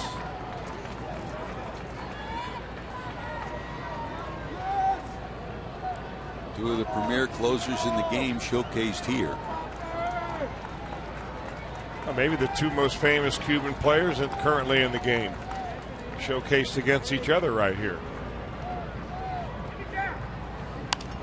In on the hands and fouled off at 101 miles per hour. 2 closers that do it differently. Robertson does it with his cutter and pinpoint accuracy. Chapman does it with 100 plus. And a slider. And an unhittable changeup. That change has really changed things the last 2 years. 2-2. Got him at 102. And don't you think there's a little bit of juice going for those 2 against each other?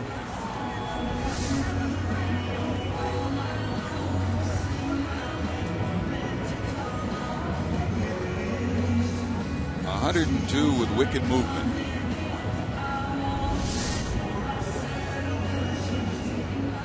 Never gets old, does it? No. You and I were there that day in San Diego the first time he came in for the Reds, and the crowd all of a sudden stopped. It was a game that was out of control, but Chapman came in, and all of a sudden everybody in the ballpark looked up at the screen and saw 102, and that place changed. And he's changed the game since coming over. Number 54 has been immense. LaRoche walked, struck out, doubled, and walked. Broken bat down to second. Phillips has it. Second out of the inning. If this one continues, Chris, you'd expect this would be one of those days where Brian Price would use Chapman more than 1 inning. Oh, there's no doubt about it. I mean, your other choices in the bullpen pale considerably. I mean, this is a game that the Reds are right there on the edge of winning. And especially if he gets through, he's only thrown 8 pitches so far, so he could go several innings if the Reds are unable to score. Abisail Garcia, 1 for 4. 2 fly balls that pop up and a single to right.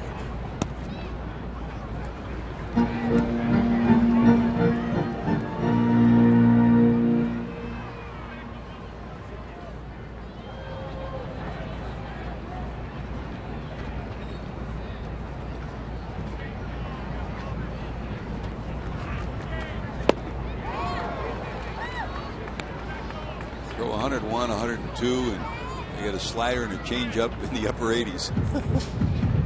I read an article where they tried Aroldis Chapman's changeup last year. He threw something like 63 of them, and only one was put into play. Calling it the most unfair pitch in baseball. But it's a combination of pitches, as you say, George, that makes it all happen. 2-1.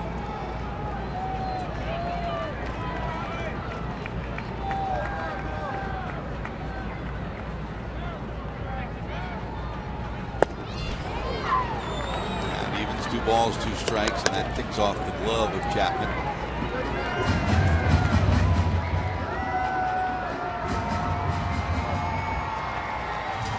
Washington beat Atlanta 5-4. Mets down the Phillies 7-4. In National League activity this afternoon, as we told you, the Pirates hung on to beat the Cardinals 4-3. Chicago and Milwaukee tied 2-2 in the 10th now. Line drive center field. That'll drop for a base hit. You know, I was wondering why they were reluctant to throw Garcia a fastball. I mean, the first 3 pitches he saw were all off-speed pitches. And not that he hit it all that hard, but he got it on a pretty good part of the bat and got a base hit here off a fastball at 101.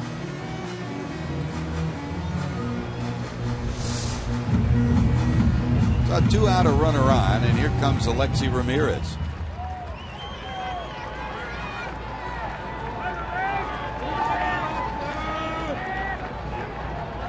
Ramirez today 0 for 3. But a sacrifice fly in the 7th that plated the go-ahead run for the White Sox. That made it 2-1.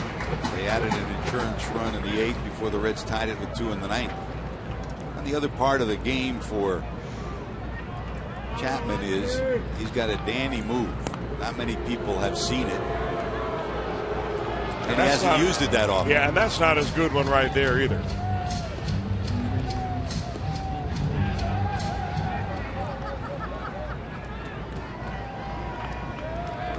Digs in.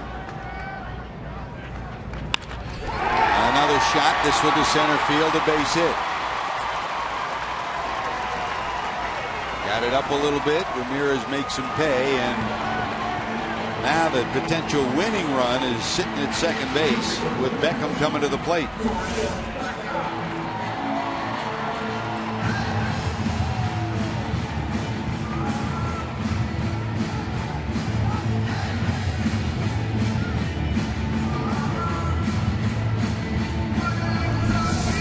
Wow. 2 base hits off of 200-mile-an-hour fastballs back-to-back. I guess 100 is not what it used to be. They knew it was coming. And that's why Chapman's been mixing in more other speed pitches.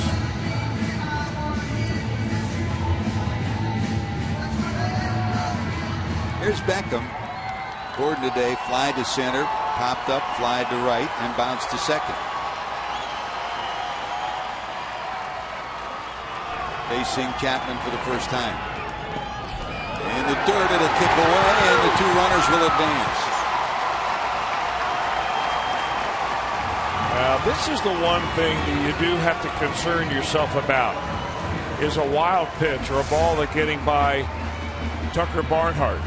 Now, Barnhart's about as good as they come back there, and he tried to move his body over to get in front of that ball, and wasn't able to do that. But Chapman has thrown 20 wild pitches in his career with the Reds. 4 last year, 6 the year before. That's the first one of this season. There's a strike. 1 ball, 1 strike to Beckham. So you really wonder if you're Tucker Barnhart, do you want to see a slider here in this at bat? Or do you just stick with the heat because the slider's the pitch that is most likely to be in the dirt as a wild pitch? That's way high, 2-1.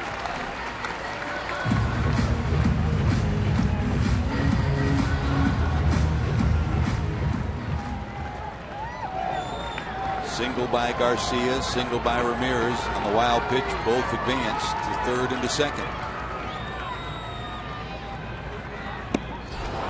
Down to third. But back diving in is Garcia.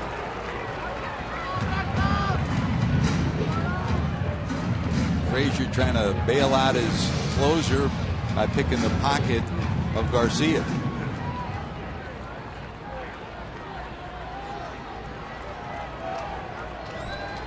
Two balls, two strikes.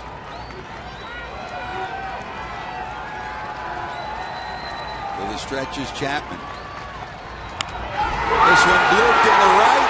That's going to score the winning run, a walk-off win for the White Sox.